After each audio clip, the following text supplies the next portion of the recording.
Afternoon to all. We are back here again. I am your moderator, Farasva binti Ibrahim.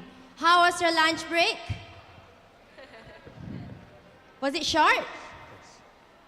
How was the food? Okay. So after this, we will begin our 5 remaining proposals presentation. So the first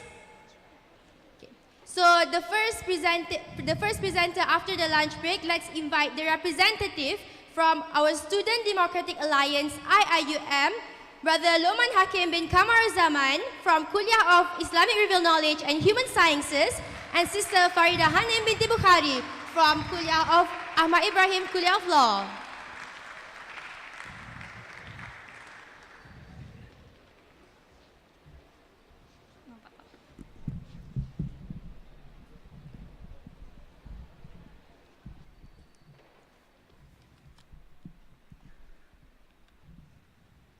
Bismillahirrahmanirrahim.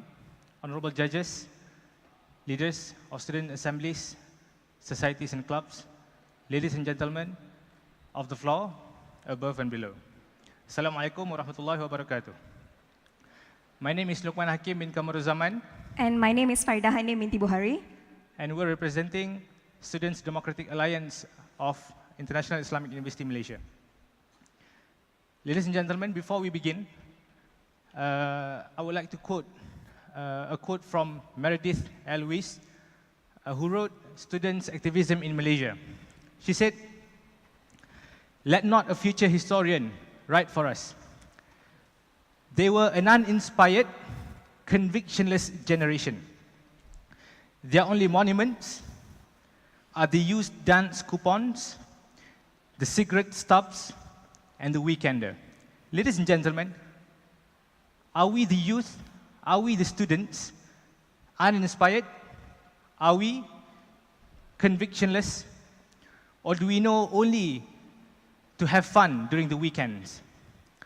I would like to prove to the generation who accuses us of this wrong by proposing this model of IIUM Students' Union. But before I answer, before we share what our model of the Students' Union is, there are 4 fundamental inquiries that we intend to answer. The first is, what's Student Union? The second is, why is Students' Union replacing the current Students' Representative Council or the Majlis Perwakilan Pelajar in Bahasa Melayu? Are they inadequate enough to voice out our concerns? Are we incapable enough to settle our own scores?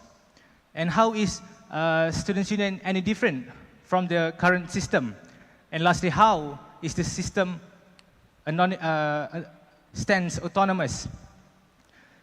Bismillahirrahmanirrahim. Before we begin, I would like to trace back into history. The Students' Union is hardly a new concept.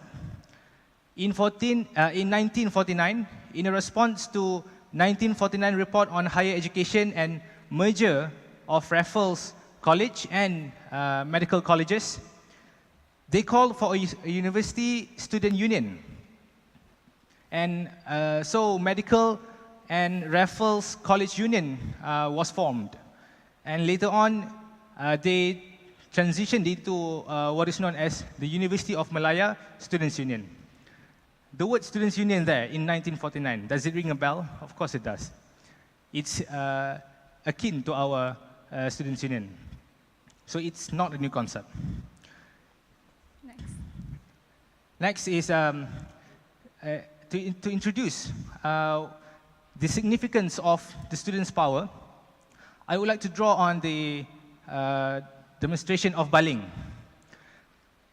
Why is it significant in the students' power? Because the welfare of the citizens are the concern of the students. The welfare of the students, the concern of the students are not limited to only the students' affairs in universities, but also the welfare of the people of Baling. And this impacts greatly to the society and nation as a whole. which they fight for people in distress, be it in rural or urban, and they pose pressure to the government. They could sway they could sway government policies. They could sway government's opinions on matters. And also, why are we doing this proposal? Why are we proposing our own model of Students' Union is to respond to the call of aspiration by Dr. Mazli in his amanat as the Minister of Education in Amanat Pendidikan Negara 2019 to return autonomy to students of higher institution. Now, little background on our model of the Students' Union. Next, please. Next. Next, please.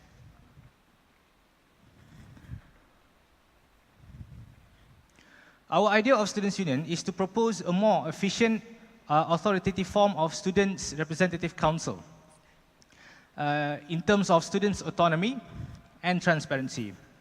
And the Students' Union will play as their role as the major decision maker on students' matters. Why? Some may ask. Why are they so eager to be the major decision maker? I say why not? Because students themselves are the stakeholders in the university. And again, why not? So, in the next following discussion, I will be revolving around 4 elements, which are the nature of organization, the electoral system, the funding structure, and also the membership of Students' Union. Okay, thank you, Lukman. So I'll be taking over to talk about the nature of organization. So we believe that in every organization, there must be some core value to become the foundation of its, to go forward, right? So we lay down and we have picked few of the main principles that should always be the foundation whenever we want to give or propose any type of program or any ideas. So our principle, we lay upon good governance principle. So the first one, which should always be the transparency. So when it comes to transparency, it is here because we believe in the clarity and also the honesty within the student themselves, and also so that everyone have the access towards what happened when it comes to the organization. And this will definitely function best when it comes to student election and also the budget distribution. So everything will be documented and everyone can have access over it. Okay, secondly, accountability. We believe that the only way for students to work at their best is when they are accountable for every single decision making and for every consequences that comes with it. So accountability need to be here so that students won't take this lightly, right? And every type of decision, even when it comes to disclosure of result and the transparency manner, should always become the priority in any type of events. And lastly, on participation. So this is where we are a bit different compared to other proposals. In participation, we acknowledge that as International Islamic University Malaysia, we should always include local and also international students, right? So in this particular thing, we will make sure that regardless of whether you're local or international, we are all in equal footing and we can become the same. Our degree is the same when it comes to membership and also when it comes to position in power. So everyone, regardless of local, international, can have equal footing on that. But also, in the spirit of student union itself, we would like to also include postgraduate students in our system. So in the sense that, if you look at the student union in UK, for example, they always include, the system structure includes everyone in this university, including the postgraduate university, especially those that are doing full-time, right? So ours here will definitely include postgraduate and undergraduate, and also make sure we benefited them, and also they can benefit us as a whole. But we think good governance principle is not enough. So we added some few values that need to be taken into account. First of all is student power itself. So the whole idea of student union is so that students have the autonomy over it. So the only way for you to do it is to give student power a priority. So how are you going to do so? Is by making sure that every decision-making process student union will become the last person to say yes or no. Because we already agree from Lukman's speech that student is the biggest stakeholders, right? And for you to make the only way for you to make student powerful is when students have a say over it. But we're also going to take account the last added values here, and which is, we think, a very important one, which is hikmatu syuyukh. I hope I pronounce it right. Hikmatu syuyukh is actually, literally, it means the wisdom of the elderlies. So we understand the concern of a lot of administration, right? We do not want to make student union as an organization where students are rude and think that they have the power over everything, in a sense that they won't listen at all towards these people. So hikmatu syuyukh here is that we want to make sure that this, despite of having the final and the last final say over anything, we must also take into consideration the expertise and the knowledge of this administration and the elderlies here. So we will collaborate with them, we will take into account their consideration, we will also listen to whatever concerns that they have, but at the end of the day, we will still decide with wisdom and also collaboration. We think the only way by this integration is the only way for us to move forward and become more success in making sure that this actually happens. Thank you. And for the next question is, what constitutes the membership of student union? Who is considered as members of the students' union that we are talking about? On the first diagram, we can see that there are three separate entities: the Senate, the student union, and the university's administration. In this structure, we can see that students' union and the university's administration, they are on equal footing. They are on par, as we've elaborated earlier. By the looks of this diagram, the students' union and the university administration is put side by side. All right. This is where the autonomous element that we mentioned before kicks in. The university administration may not interfere in students' union regarding students' activities and affairs. And who will be sitting in the Senate? As we all know, who will be sitting in the Senate is the rector, the deputy rector, and so on. But in this new structure, the students' union will send a representative. There will be a representative from students' union and also a representative from university's administration to discuss on things that they could dwell on, whether it would be a conflict or uneasiness. But that's where the Senate meeting will discuss the issue. The second diagram, it pertains to the Students' Executive Committee, as shown earlier here. And the next one, the next diagram is how the structure, how the hierarchy works. The Students' Union Executive Committee, as the highest order for executive, but ISLA, the IIUM Student Leaders Assembly, acting as the legislative component of this students' union, of this union, they will not stand inferior to this executive committee, and the officers of the students' union, who acts as the departmental heads, will correspond and answer directly to the students' executive committee, which is the highest order. The departments that we talked about, namely, are welfare, sports and culture, academic and intellectual, social responsibility, international affairs, and minorities. Minorities that we mentioned, usually they would regard as those who are marginalized and commonly discriminate. And so in IIUM context, minorities is usually that we could think of is the disabilities, people with disabilities.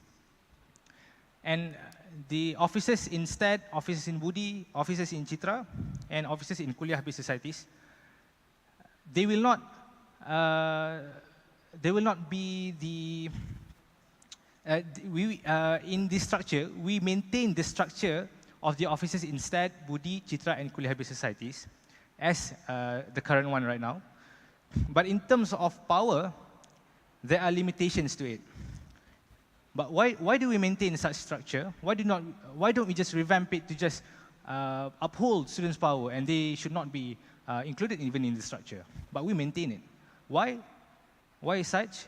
Because we do not cast them aside, as that is their job. We do not take away people's job. And we wish not to disrupt it. Because they are the experts in handling students' affairs. They have the experience in it. And this is what, and this is the embodiment of hikmah asyuyukh, or wisdom of the elderlies, which we strongly hold to. And to shed light on the differences of the current structure of STAT and versus our model, as compared to our model of Students' Union, is that in regards to approval of program, they do not have the final say. But, however, of course, the Students' Union will take into consideration if they have any valid reasons for rejecting the proposal or motions brought forward for them.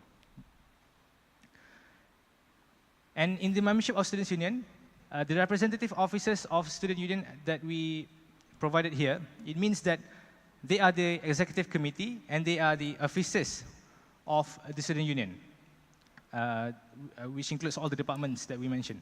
And these representative officers shall be the posts, these are the posts that shall be contested in the campus election. And when they win these elections, they are appointed to be the officers. They will be representative of students in Senate and the SPEC meeting.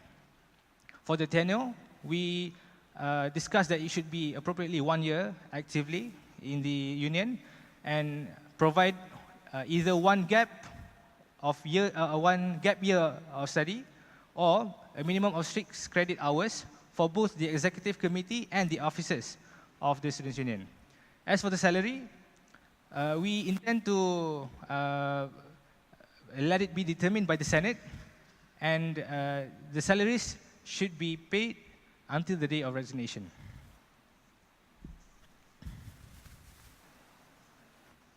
The general duties of Students' Executive Committee are many, but I would like to highlight on 3 of the most important, of which the other 5 are only complementaries. The first is to oversee, coordinate, and promote students' representation and activities. And the second one is oversee the implementation of this Students' Union's policy as has been debated, as has been discussed, and has been agreed upon in the assembly by ISLA, in ISLA. And the third one is to lead this policy changes. The general duties of the officers of Students' Union is that they act as departmental head of Students' Union, the 6 departmental heads that we mentioned just now, and they shall report on meetings and activities to the relevant student executive committees, to their respective executive committees, and execute the motion that have been agreed upon respective of their portfolios in ISLA, and to lead their respective departments and shall include promoting student participation in the portfolios. And for ISLA, in the membership, they shall be eligible to all representatives from each society. Each one of representatives from each society shall be eligible to represent themselves in ISLA, provided that the clubs are registered. And each representative under registered societies may have the rights to vote, propose, and dispute the motion in ISLA. And ISLA observers, for the observer context, they shall be deemed to include the voices of minorities and have interests, and they have the rights to extend commentaries and dispute the motion, but accept to vote in ISLA, because they are observers, they are merely observers. And ISLA has the power to introduce and amend policies regarding student affairs. The roles of ISLA is to serve as check and balance to the representative committees mentioned, which are the president, secretary and vice president, and also treasurer. And they will act as the representative of students' view within IIUM. And the roles and responsibilities of ISLA can be referred and aided by current ISLA constitution. For categories of membership, we provided the membership for Students' Union into 3 categories, which the first one is full membership, which are full-time registered IIUM students. Second one is honorary membership, and the third one is associate.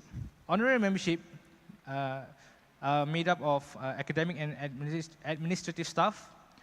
For example, is the directors of STAT, Budi, Dean, Deputy Dean Kuliah, and academic staff means the lecturers.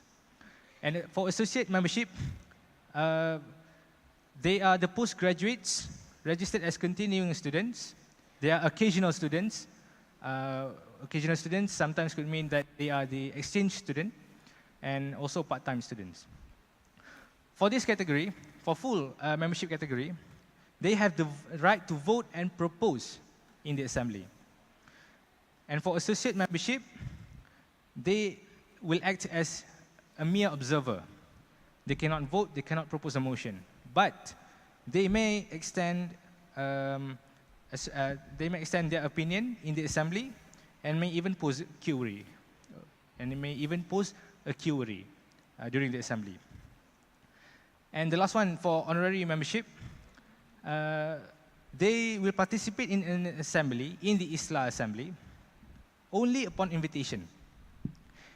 They do not have a say, but may advise and consult. And this is what I believe is in line with our core element that Farida has mentioned just now, which is the hikmatul asyukh. We need the wisdom of the elderlies, because we need to advise and consult them. But, however, they have no rights to veto a decision. All right, so let's move on to funding structure.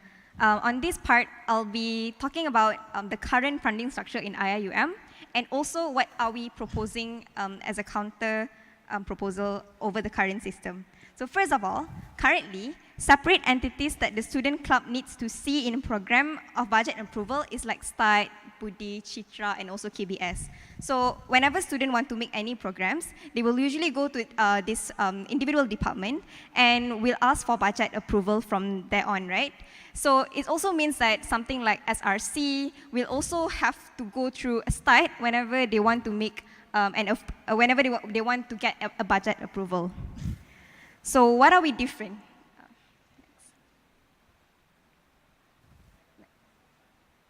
What are we proposing? So first of all, we are proposing student union account. So it will be an account that is under the name of student union itself. So this student union account, the main reason for it being is for the purpose of transparency, right?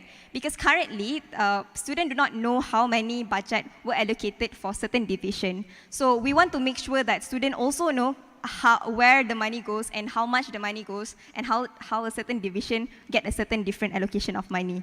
So student union account, it will be managed by administration finance division where all the funding and sponsor will be kept in the account.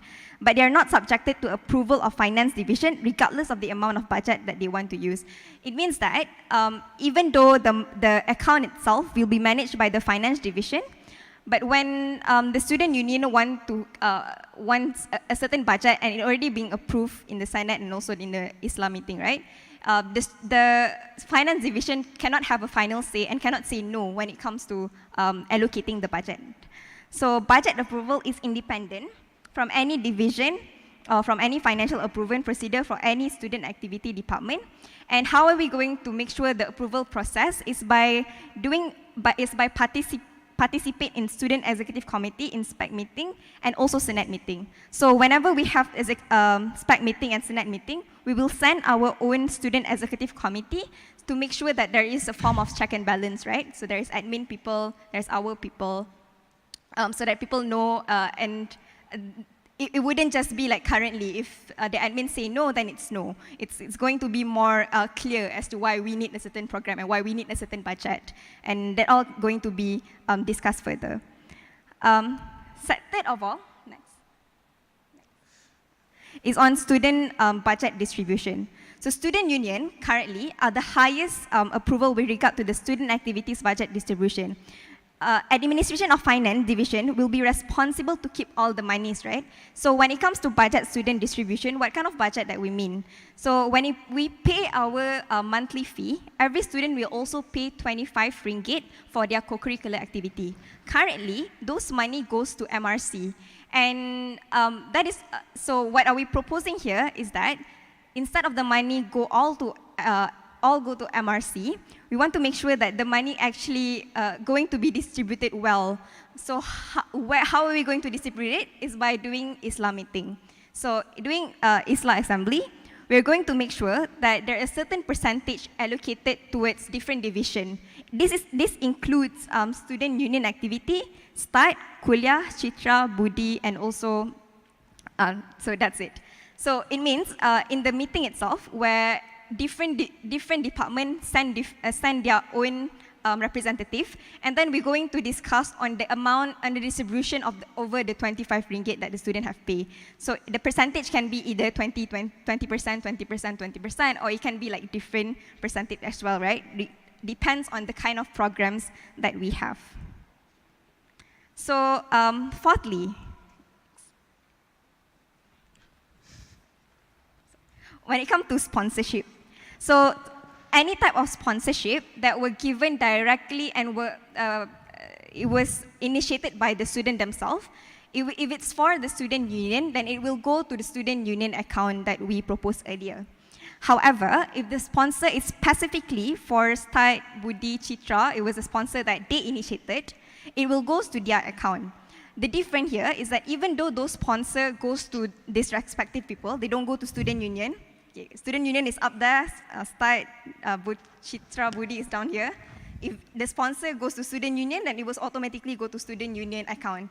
If it goes to others division, then it wouldn't go to student union account. However, we will have a spec meeting with the student executive committee. Why do we think that this is important? This is to make sure that there is a transparency. So we know that the sponsorship and how much the money goes towards Start, Budi, and Citra itself. So this is to make sure that people wouldn't be confused as to why and how they have a certain type of budget compared to the agreed distribution earlier on. And lastly, we would like to propose on income. Student union can freely generate their own income in a university by all reasonable means where the profit will be placed in their own account. So it either we run our own cafe or we have our own corporations. Those are going to be discussed further and by all the means that we can. We think generate our own income is very much more important compared to the sponsorship, right? And this is because I'm quoting an Arabic quote here. Man la yamliku utahu la yamliku qararahu. So here it means if you earn the money yourself, then you have the power say over it.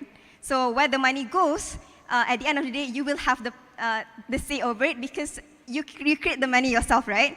So it's like when your parents give you 5 ringgit and tell you not to buy toys, then you cannot buy toys. But if you earn the money yourself, then of course I want to buy toys, then you can buy toys, right? So that's generally how we want to make it. Okay. That's it for finance. Thank you. And now moving on to electoral system, we have a system in place, but how do we operate it? How do we choose officers? First of all, it is divided into 3 categories. I'm not sure why the slide's like this, which are made up of Students Executive Committee, Students Union Officer, and ISLA. And the next one, the slides. Okay, for electing IIUM Students Union, the selection of student union officers will be given due higher focus because it is the highest executive committee in the students' administration, so they will lead the council. As for the selection for main boards of kuliahs, mahalas, and other societies, do not worry. They are distinguished from students' union, and howsoever they will not be affecting the selection for your main boards. The elections are designed based on their own locality. Their means the kuliahs and whatnot. You have 2 more minutes. And they will not be interfered by student union process due to autonomous characteristics. And we have more often than not, we have heard the "we are one" spirit. That's over and over again being mentioned in IIU. So with the outlook of towing this spirit, international and local students will play on a level field. they will contest on a level field. In our mind, mechanisms divisive of this unity includes election disparating local and international constituencies, as is prevailed in previous SRC elections. And this is very divisive. So we are intending to integrate this. That said, it should not be conflated with establishing portfolios meant to facilitate international students with their affairs in IIUM, namely the International Affairs Department, as mentioned in officers of the Students' Union Officer. So all matters pertaining to eligibility to vote and participate is all regulated by CEC, and we will not be taking part in it. And what we're proposing is that minimum CGPA of 3.0, and they should only be second-year students. And members of Student Union Council may extend a motion to vote to impeach, and this is the most unique aspect of what we're proposing. They can vote to impeach a sitting student union officer with valid grounds whenever found distrusting of the officer's capability to lead. And moving on to authorities and limitation. So, next. Okay, we're going to skip this. This is basically a recap of what we can do. Next. Limitation. So what are we limited to? So first of all, we are not limited to, we're not going to do bind and clerical work because we still have the state administration to do all this thing.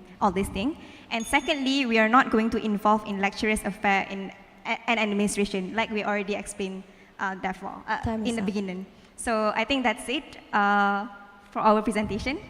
As a conclusion, we think that people often underestimated student power, but we think the only way for you to move forward is by giving them responsibility and telling that they are powerful, and they can make a decision making. And by only that, student will realize that they also have responsibility over the society.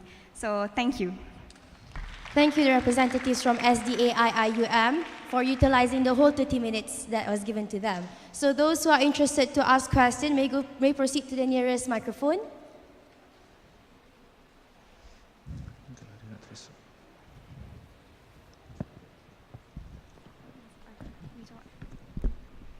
Please introduce yourself first.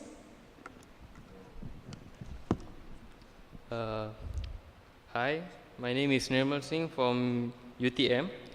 Okay, my first question is, you said that student union will be allocating fund to the club based on the fund they have collected on the 25 ringgit, right? Okay. So, what I think this is injustice. What I feel, okay, if let's say there are so many clubs, maybe some of the clubs are not that active and they doesn't have a major big impact program, but they are still given same allocation to every club. Example like 500. So why don't, this is like very injustice for me. So why don't we, like in the student union, and it's my opinion that you make like this. When they come to you for approval, for paperwork, they should come with approval of budget too. When you're going to do a program, you must have a budget too. So based on the budget, you give the funding. So can you give explanation about how is this thing going to work? This is explanation for myself. Can you give the explanation? All right, thank you. First of all, when I said the 20%, 20%, 20%, there's only an example. Of course, we're going to take into consideration on how different divisions have different type of activities and how different activities have different type of allocation, right? All of this will be taken into account. We don't think that equal means justice. We think that justice means taking into consideration all different type of program as well. We understand your concern. So we also, of course, we make sure that these different division will have their own budget proposal as to how much that they want. But they also will discuss among the leaders of each division as to how much that they can get. And this will be collectively agreed upon on the Islamic thing. Okay, so my second question is that CGPA 3.0. Active leaders, I think they will be unable to maintain maybe 3.0, maybe 3.5. It's quite hard. At the same time, you are active. At the same time, you want to do the student union, or maybe you are running a club. It's quite hard to do. So, for me, let's say the person who got 2.00, are they not the part of student union? Are they like, maybe like In simple way, we say di anak tirikan.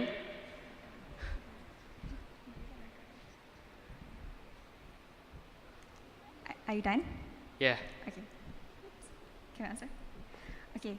We think as a student, right, the responsibility that should always be taken into account is the responsibility to study. If you cannot even manage your own responsibility towards yourself when it comes to your CGPA, how are you going to manage other things? So all of this must be taken into account. We understand that it is not fair to some extent, right? But the only reason why we give students the power is because we think they have the wisdom to compartmentalize their time when it comes to their studies, when it comes to like managing stuff. If you cannot do so, then that's not the purpose of student union. Okay. And to add a little bit more, if you want to solely focus on academic excellence, you could just place emphasis on people who can score and who gets Dean's List, but we didn't. Thank you.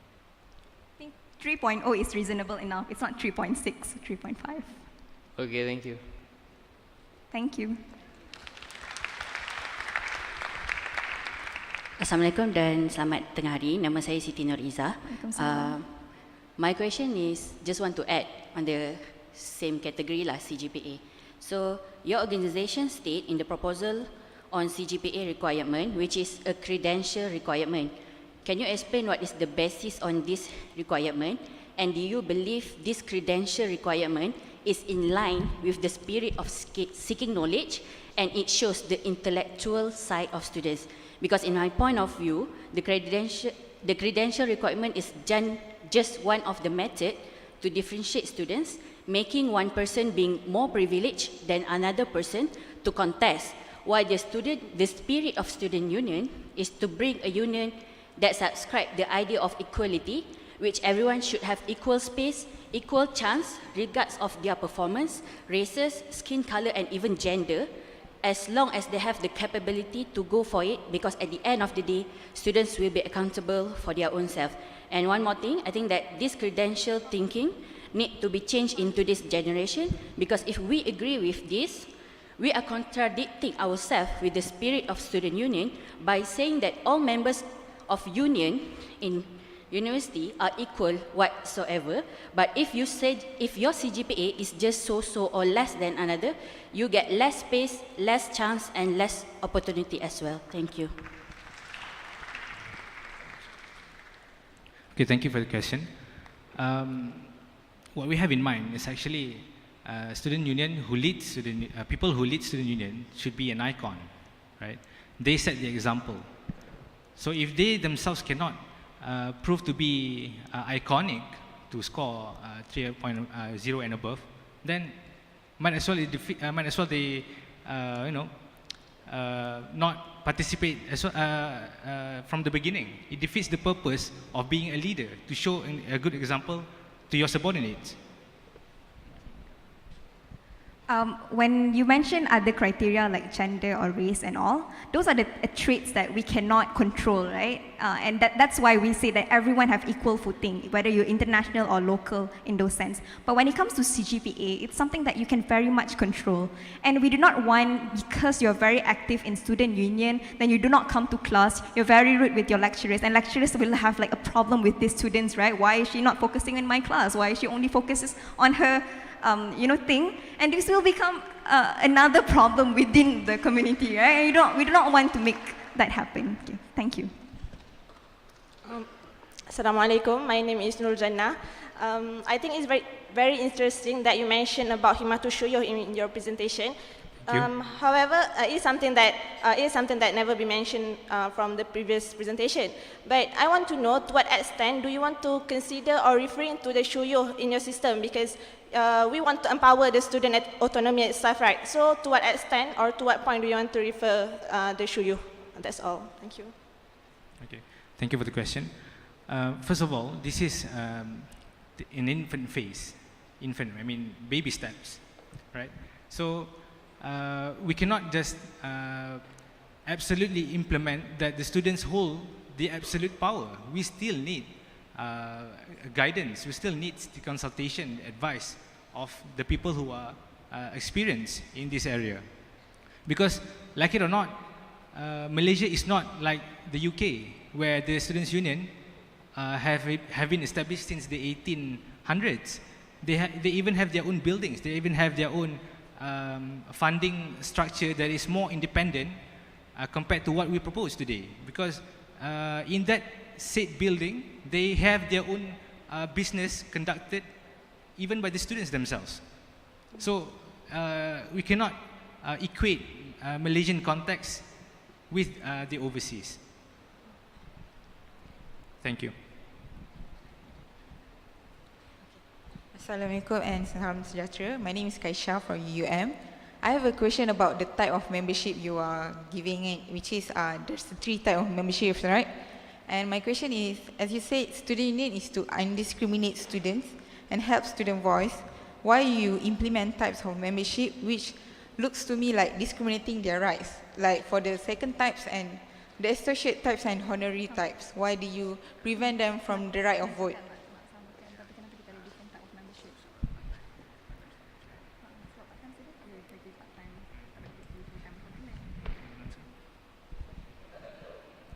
Okay, because first of all, we believe in the rights, and as a full-time student, right, we cannot give priority or give the same benefits as to those who are in the part-time studies.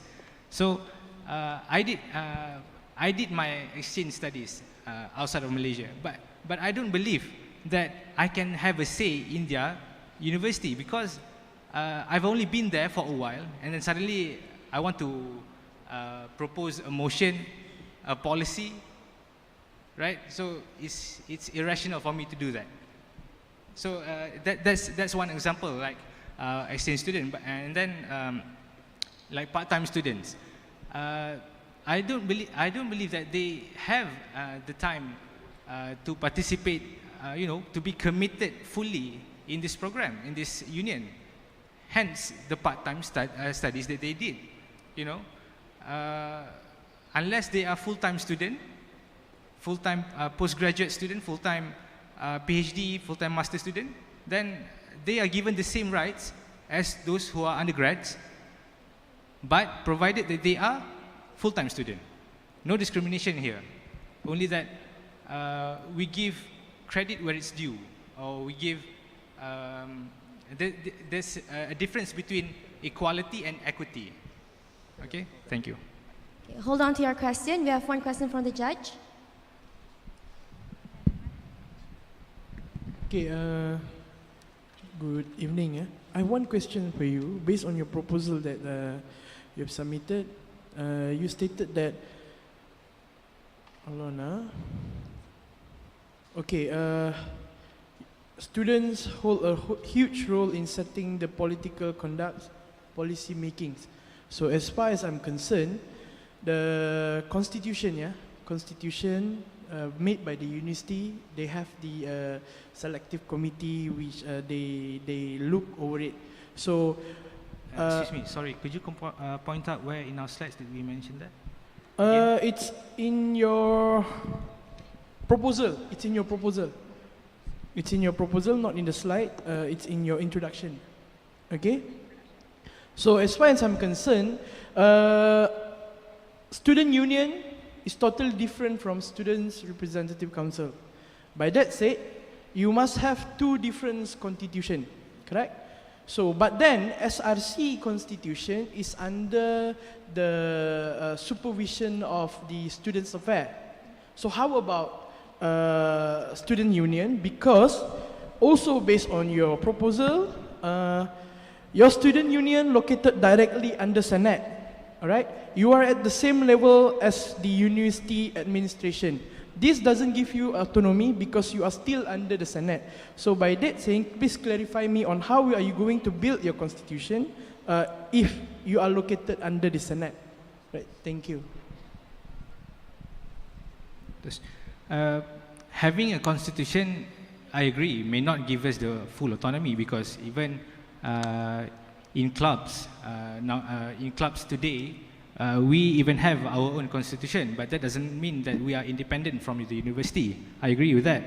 But as I said before, answering the question from an audience in audience, these are the phase. These are phase that we need to go through, and we are only in the infant process, right? So, over time, there will be progress. People will use the model of student union as the base, and will then add on to it. The question is on regarding Senate, right? And how when we are in Senate, that we do not have a full autonomy. First of all, since we are in the university and we are involved with lecturers and also administration people, we think they should and they have a right to know whatever programs that we want to do and whatever things that they want to do for us. Everything needs to be discussed in the Senate. That's why, first of all, we need to still have a Senate, right? But at the same time, we already mentioned in our presentation that when it comes to budget allocation and the kind of programs that we want to have, if ISLA already have a say on it, ISLA want to do it, we don't think the members of the Senate have a power to say no over it. So we will still discuss it and we will bring it up when it comes to budget allocation. But at the end of the day, we will, and we will discuss it thoroughly and understand their concern. But the final say when it comes to student budget allocation and programs should be under the power of student.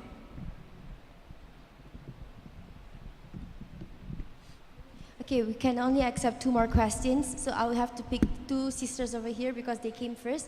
Please proceed with your question. Okay, Bismillahirrahmanirrahim. Assalamualaikum and good evening. My name is Nurul Asana Ain from University Malaysia Perlis. Saya agak tertarik dengan satu mula-mula yang dikatakan adalah wisdom of the elders. So dalam part yang mana adakah jika SU kata kami nak macam ni, but then the elders, I mean the admin, diorang kata tak, kami tak nak macam ni. So akan ada pergaduhan di situ. Dan macam mana kita nak selesaikan supaya kita saling menghormati antara satu sama lain. Terima kasih. Okay, terima kasih. Untuk menjawab soalan ini, kita kembali kepada diagram yang saya tunjuk pada awal di dalam membership of student union. First of all, I would like to ask, is there any international student here? Okay. Okay, I will repeat the question in English and I will answer. The lady asked if the students' union will have a clash, of opinions with the administration. So, how to resolve this? Am I right? Okay. So, going back to the slides that we presented just now, in the diagram 1.0, it shows that there are 3 separate entities: the Senate, the Students' Union, and the the University Administration. Right. In our model of Student Union, the elderlies, in every sense of the word, whatever the sense of the word is, but what we're referring to Ashuyuh here, the elderlies, is the University Administration. They might not have beard, but they are young, but they are the administration, they are the shuyukh that we're referring to. So whenever we have differing opinion, differing ideas of of anything, the Senate meeting will be the grounds where the representative from student union and the representative from university administration meet in the Senate meeting. And then there is the place that they will resolve the issues.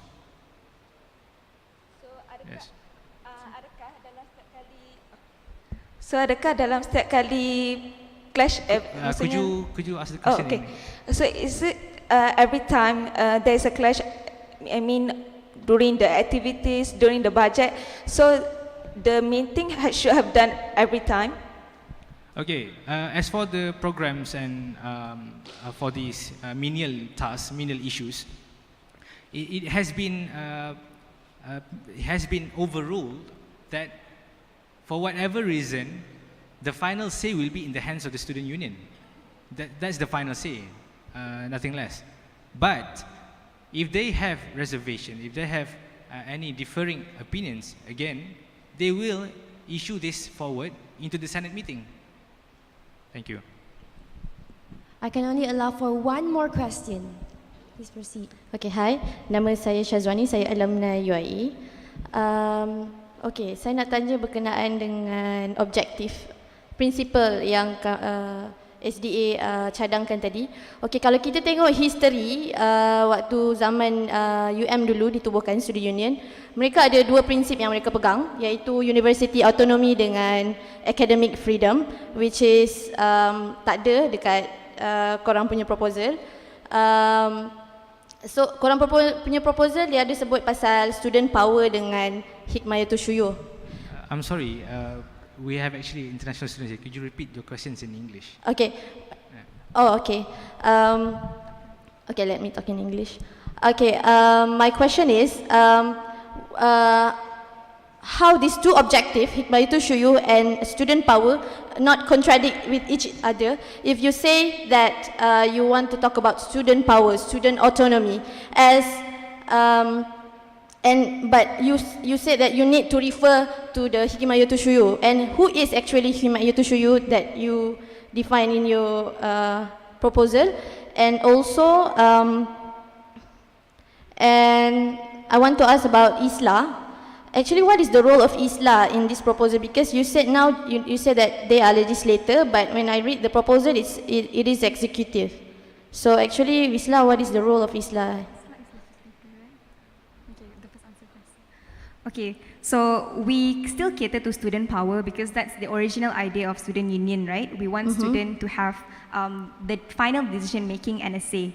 But we also instead the elements of hikmatul syuyuh is to make sure that the student realize that these admin people also have been working hard all this while before to help us come to where we are now, right? So these are the people that have the expertise, have the knowledge, so we cannot just disregard them like that. That's why I said in my beginning of the speech is that student union is not a union where students want to be rebellious and become all rude.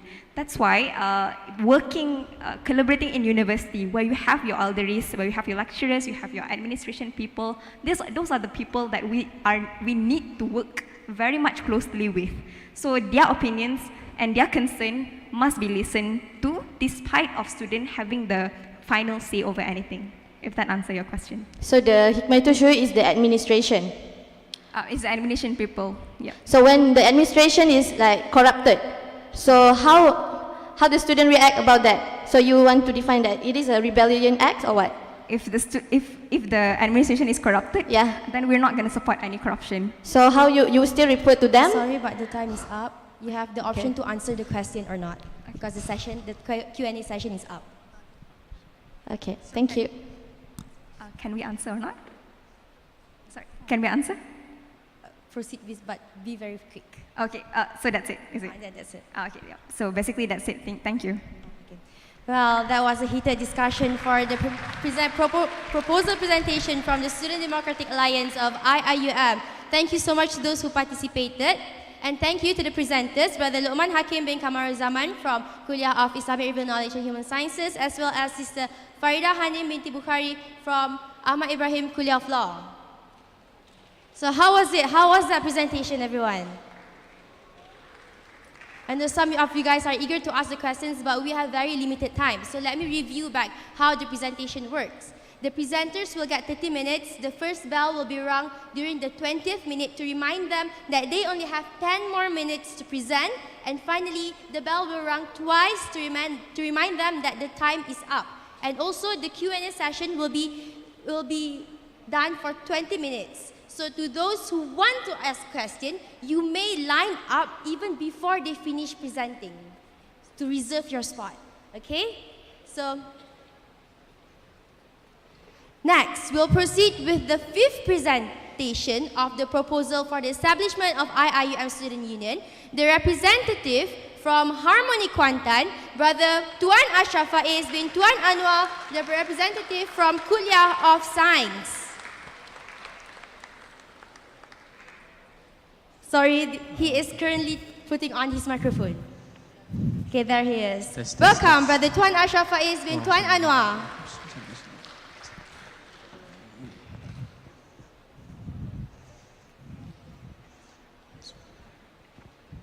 Test.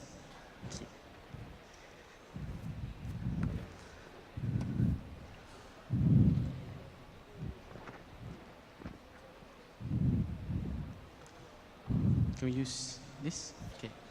Okay, bismillahirrahmanirrahim. Alhamdulillah rabbil alamin wassalatu wassalamu ala asyrafil anbiya wal mursalin wa ala alihi wa sahbihi ajma'in. Alhamdulillah thumma alhamdulillah. Alhamdulillah rabbil alamin wassalatu wassalamu ala asyrafil anbiya wal mursalin wa ala alihi wa sahbihi ajma'in. Rabbi shrah li sadri wa yassir li amri wa hlul 'uqdatam min lisani yafqahu qawli. Amin amin rabbil alamin. Before that, let me salute the people that are here. Okay, thank you host for inviting me to deliver my proposal. And Assalamualaikum and a very good afternoon to the honorable judges, to the respective presenters, to my teammates from Research Student Union of Belia Harmony Kuantan, to my campus mates from IIUM Kuantan, to representatives from the society and clubs from IIM Gombak and also Pago, to delegates from other university and to the members of the floor. I bid you a very good afternoon and I hope you don't feel sleepy during my presentation, because my presentation is about specific presentation, specific proposal for the IIM Kuantan students particularly. So, let me introduce myself first. My name is Tuan Ashraf Faiz bin Tuan Anwar, final year, final semester, Kuliah of Science, Applied Chemistry, and I am the Vice President from Belia Harmony IIM Club in Kuantan. So, let's us go to the overview of this presentation. Do I have my slides, please? Okay, next. Sorry. Okay, my overview presentation would consist of these 7 points. Gladly, I will brief to you the introduction, the introduction of the IIM Kuantan campus. And next, I would love to mention to you the difference of this proposal. And next, the organizational structure of this student union that will be going to propose. Next, the funding system. Next, the election system. The membership of this student union. And the last one, the last things that I want to propose is the national student union of this national Malaysia. So, let's us go to the IIM Kuantan campus. How about it? What does it? What are the specialty of this campus in IIM Kuantan? So, IIM Kuantan locality, especially in student activism aspect, there are 3 factors that are affecting the student activism in IIM Kuantan. The first of all are the nature of the student, because we are comprised of 6 kuliah. Kuliah of Science, Kuliah of Medicine, Kuliah of Dentistry, Kuliah of Allied Health Science, Kuliah of Pharmacy, and Kuliah of Nursing. Which these 6 kuliah, we could say that we are the science and health-based campus. So, we could say that our students are trained not to be voiced out, to be vocal. And of course, we are trained to have much more readings in terms of the scientific research, factual-based fact. And of course, we have a high commitment towards our academic, since we have classes from 8 to 7 and some are 8 to 5. So that is our nature of students that are affecting the student activism. Next, the student council, committee, and also the society in IIM Kuantan are pretty similar to the IIUM Gombak, which we have the SRC, the MRC, the KBS, and also the societies and club in Kuantan. But referring to the constitution of the SRC, we could say that they have limited power, they have limited authority, that they don't have the authority to object their institution, their organization towards their vision. So these particular factors affect the student activism in IIM Kuantan. And last one, the third factor are the bureaucracy system practiced in the IIM Kuantan, which we can see from this figure. The bureaucracy system, we have director as the higher ups, and we have the campus director of IIM Kuantan. Under him, we have deputy campus director in terms of student activity. The deputy campus director, student development and community engagement, and under him we have student development department, or we mention as SDEF, and the last one, the students. From this particular system, there are several problems we could highlight. The first one are the sponsorship, which we have to go through all this system. We have to take the approval, the signature of the officers from the student development department. We have to take the next. We have to take the signature of the deputy campus director, and then campus director, and then to seek the sponsorship, we need to have the signature of the rector. So because of this bureaucracy system, it would affect the sponsorship movement of the activism in IIUM Kuantan. Next are the interests, since the SDEF are the officers in charge to approve our program in IIUM Kuantan. It would have a different interest compared to our students, and because of that, some of the interests by the students are being blocked of the student development department, and because of that, our students feel that this could not be happening in terms of the student activity. Because of this bureaucracy system, also because of the societies and clubs, the student council, SRC, MRC, KBS, and also because of the nature of our students, it would lead to these 4 problems. The student activity problems in IIUM Kuantan, which we have the same workforce, the same committee again and again. In each programs, we are lacking of audience, since each committee targeting the same target groups. We also recycle ideas, since we need the approval to run programs. So we recycle ideas to ease our student activity in IIUM Kuantan. And last but not least is the unified voice. There are no unified voice in IIUM Kuantan, since each one of us, MRC, SRC, and also KBS, are advocating the same issue, but not advocating as one voice. So that's why this student activity affects in IIUM Kuantan. So one of the solution is by establishing the student union. But the question is, how does it form? How does it operate? So we from Belia Harmony, from Harmony IIUM Club Kuantan chapter, we take initiatives and decide to study student union from other university from other country. So these are the 5 student union. These are 5 student union: Essex Student Union, University Queensland Union, Lincoln Student Union, Trinity Dublin Student Union, and also WashU Student Union. Our reference and our inspiration to form this IIUM Kuantan Student Union, or we shall call it as IIUM. So from this IIUM, from this 5 student union, we take from their constitution, we suit into our situation and form the IIUM Kuantan Student Union. So next, shall we go to the nature of this organization? Okay, this nature of organization, IIUs are registered under ROS, and the second one are independently catered student from IIUM Kuantan student only, meaning that it doesn't, IIUM Gombak doesn't cater IIUM Kuantan student. The IIUM Kuantan student will be cater their student independently. That's the second one, and I think this is the most important highlighted for this IIUs. So from these 2 points are the nature of this IIU.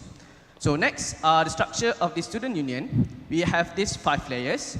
We have the top, the campus director, and the 4th layer are the IIUM Kuantan Student Union, the IIUs, which comprise of trustee board, the student parliament, the executive committee, and the last one would be the students.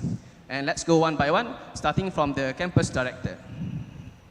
The campus director possess the ceremonial power, which if the student union acts or decides against the federal constitution or the university law, the campus director have the power to cancel out, to direct the student union to stop their activity, their decisions. So from this ceremonial power, it can govern the student union issues accordingly. So if the student union acts against or violate the federal constitution and also university law, the campus director will stop their action. So next, that is the only power that campus director possess. So next, the trustee board, the head of this student union, of this IIUs. The trustee board consists of these 4 groups. The executive committee, the student committee, the external committee, and the last one are university appointed officer. Why do they have this committee? Because the first one, executive committee, are the body, the backbone of this student union. The second one, the student committee, are the one who decide, the one who from the each kuliah, And the third one, the external committee, consists of higher officers from the government or maybe from the corporate world, which appointed by the trustee board. And the fourth one, the university appointed officers from the university itself. And why we involve external committee and also the university appointed officer, because external committee could give us insights, we could give us exposure, could give us experience in terms of running the student union through accordingly to the current situation in Malaysia. While for the university appointed officer, they are significant in our trustee board because they can give us insights about, experience, exposure about university law and university constitution accordingly. So from these four groups of members of the trustee board, we have these 6 job scope that are responsible of this trustee board. The first one, they are map clear vision, mission, and also strategic direction of these issues. They are the one who oversees the budget and expenditure. They are the one who approve policies accepted from student parliament that will be explained afterwards. They are also comply legal and industry regulatory requirement with the help of external committee and also with the officers, the university appointed officers. And the fifth one, from this trustee board, they have the roles and responsibility to govern these issues to highest possible standards. And the last one, they have the power and ability to seize membership of the members of this union. So from this job scope of trustee board, longgar sikit. Okay, boleh? Sorry. Okay, next, from this job scope, we form this unit of trustee board. These 3 units are significant in govern the student union to the highest possible standards. The first one, audit and risk, which involve the finance division of the University Islamic University Malaysia, IIUM Kuantan. The second one, the union performance, which involve the student development department, which they oversees and measures the performance of these issues. And the last one, the human resource committee, which involve with the human resource department from the specific university, which is IIM Kuantan, to in case there are complaints from the student towards the university. So the trustee board, the unit from this trustee board are the one who responsible to channel that complaints. So this is the formation that are significant in the trustee board. Then we also outline the initiatives that can be run by the trustee board. There are 3 initiatives that can be run. The first one would be the formation of approval program committee of IISU, the formation of election commission of IISU, and also the formation of general meeting committee. So each one of these committee are significant in running the student union, the IISUs, towards the highest possible standards. The first one is the committee that are responsible to approve the programs that are proposed by the students. And of course, this committee are appointed by the trustee board. And of course, this committee would be accordingly to their justification would approve the student programs. The second one, the formation of election commission, which trustee board have the power to elect this election to appoint this election commission to run and conduct the election for the IISU. And last one, the general meeting committee, which general meeting are the one of the check and balance mechanism for this IISU. So next, let us go to the student parliament. So the student parliament have 2 main objectives. The first one, they form policies of IISUs, and the second one, they are the voice, the concern of IIM Kuantan student. And the basic regulation of this student parliament, they would be held twice per semester for 1 academic session.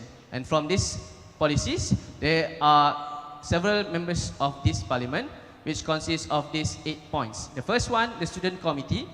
The second one, the executive committee. Next one, the student with disabilities.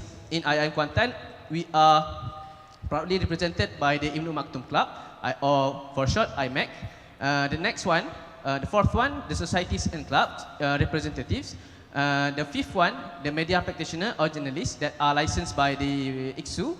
The sixth one, the athletes. The next are the women and parents representative, which the students who are being parents during their studies. And the last one are the international representative. So these are the situation, the motions that can be discussed in the student parliament. The first motion, open membership of IIXU to non-IIUM student. If these are the motions discussed in the student parliament, it will be discussed, and if the motion are accepted, it would be discussed further in the trustee board. And if the trustee board reject this motion, it will be discussed back in the student parliament. If the student parliament approve without considering the justification by the trustee board, it would be immediately implemented after the student parliament. The next one, the motion of sending rescue team to Sungai Kim Kim, since this accident related to our niche area, the science and also health-based campus, we found that this motion could be discussed and could be implemented if that motion is being approved in the student parliament. And last one, motion for OKU-friendly facilities at Kuliat, it will be discussed in the parliament, and if approved, it would be immediately implemented afterwards. So next, to the executive committee. This executive committee have 7 seats, consists of president, secretary, treasurer, vice president of education, vice president of services and engagement, vice president of welfare and community, and last one, the vice president of student experience. And each of these posts, each of these seats have their own roles and responsibility. Let's go to the first one, the president of this IIXU. President have the job to lead towards IIXU's vision. He are the one who leads IIXU's towards their vision, mission, and also their strategic planning. He or she also monitors and oversees all activities done by this IIXU. Next are the secretary, which is responsible for record keeping of IIXU, including the minutes of the meeting, minutes of the parliament, and also documentation. The next one, the treasurer, involved and responsible for the financial documentation.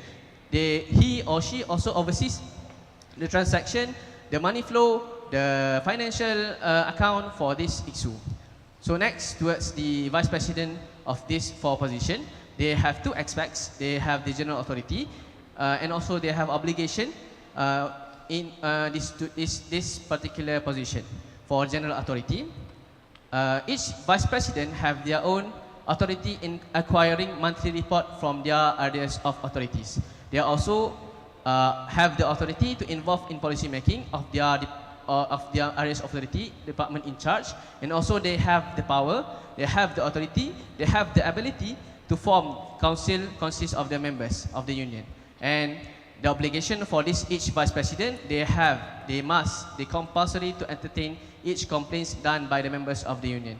So let's go to the membership and also the area of authorities of this vice president. The first one, vice president of student experience. The membership consists of the athletes, consists of the societies and clubs, and the area of authorities including the da'wah and training of the members of the union. Also, the vice president of student union are the ones who oversees the societies and club, the registration, and also the registration of societies and club, and also he or she are involved with the athletes development in IIM Kuantan. So next are the vice president of welfare and community, which their membership consists of 2 representatives from each mahalla and 1 representative from each kuliah, and their area of authorities consists of residential, suspended meal, scholarship, zakat, and also visa for international students. And the committee in charge for it are the off-campus community, the international community, and also the disabled community in IIM Kuantan. So the next one, the vice president of service and engagement, consists of student media, journalists, media practitioner from the members, and also voluntary-based members.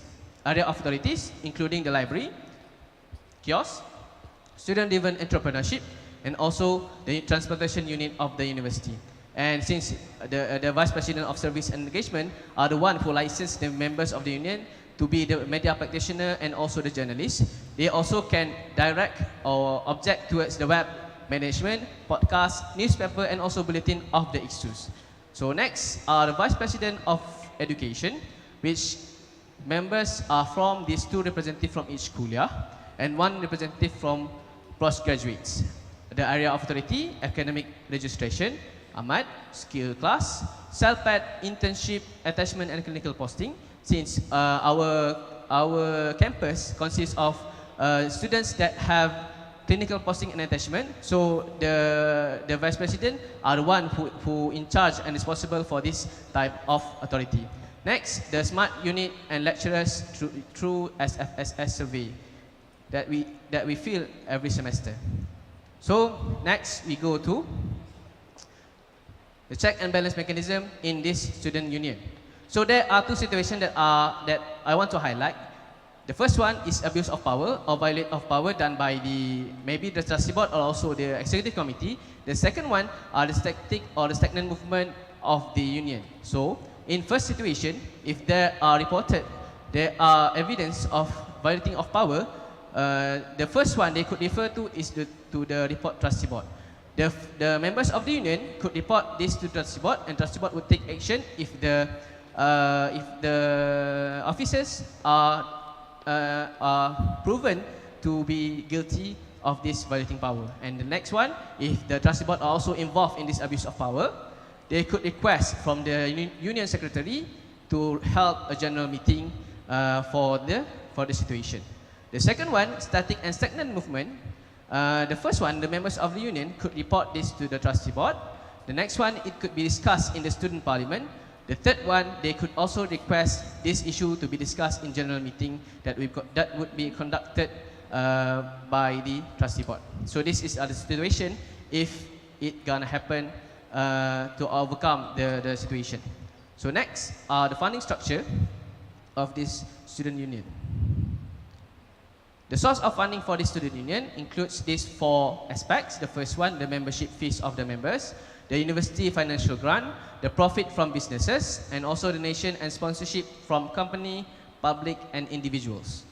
So they have the authority to run businesses by the students. They also have the authority to ask donation and sponsorship from company, public, and individuals without asking university administration approval.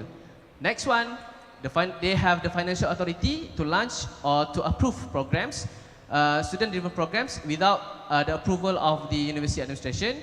And the last one, they can conduct the program independently without the approval, of course.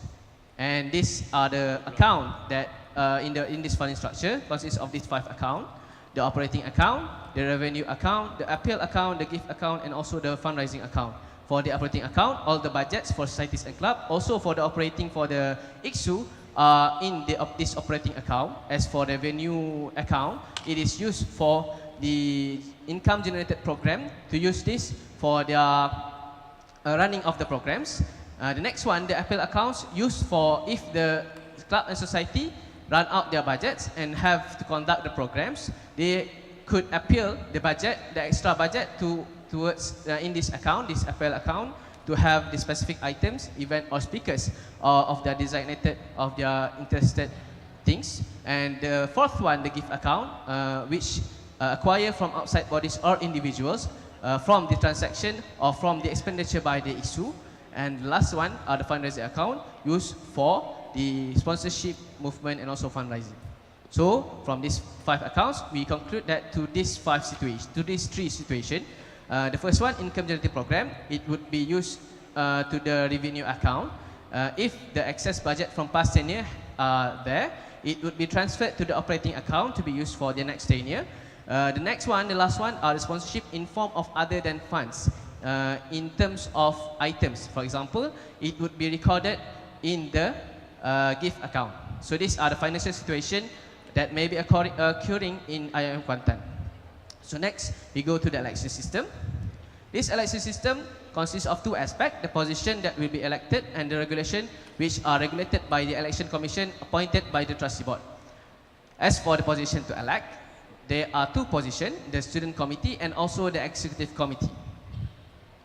As for the student committee, there are 2 seats for each kuliah. Since we have 6 kuliah, there would be 12 student undergraduate, plus with 2 seats from postgraduate student. So total of the student committee would be 14 students.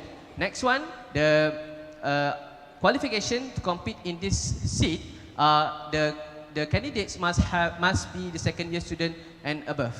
And of course, the student committee have seats in parliament, which the highest vote of the student committee of the election would become the trustee board of the issue, while the second highest would be the kuliah coordinator, or we call it as kuliah based society, the president of it.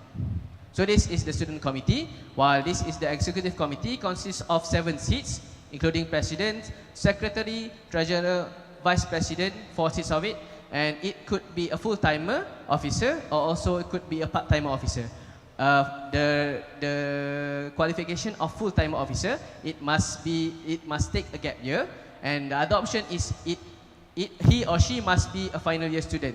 As for the part-timer, of course, he can be the 3rd year student or 4th year student. Since 4th year student for dentistry and also medicine take 5 years. So for their 4th year of studying, they could take the position as a part-timer for this particular seats. And this executive committee could be from any kuliah of the IIM Kuantan, and it must, the competition are without manifesto, since manifesto are the one who binds this executive committee to perform what the unions need.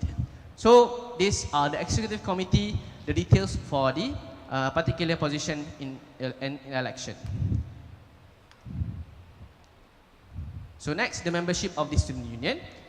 The membership consists of postgraduate and also undergraduate students, and each members have the compulsory to pay the membership fees before they enroll in each semester. So these are the membership for these issues. So next, how about the National Student Union? These are our proposal for the National Student Union. The function of this NSU, they have the lobbying power in order for advocating the interests of students in terms of lobbying towards the corporate company or also to the particular political party. And also NSU, National Student Union, also can direct student involvement in parliament in terms of lawmaking and also economic aspect. So this is the function that we propose for this National Student Union. As for the structure, we have 3 layers of National Student Union. With the higher ups are the council, the second layer are the student parliament, and the third layer are the Malaysian students overall. So the last one would be the members of this National Student Union Parliament consists of executive committee from each university of the other university, and also National Student Society including Harmony, Gamis, Belia UMNO, Mahasiswa Keadaan, and also Pembina, and many others more. So from these members, they comprise of the NSU Parliament. So that's all from my proposal. With that, I'm Tuan Ashraf Faiz bin Tuan Anwar from Belia Harmony Kuantan. Thank you. Wabillahi taufiq hidayah. Assalamualaikum warahmatullahi wabarakatuh. Thank you, Brother Tuan Ashraf. All right, judges got questions, yeah? Okay, the judges wants to ask a question first. I'm interested, by the way, my name is Fikri.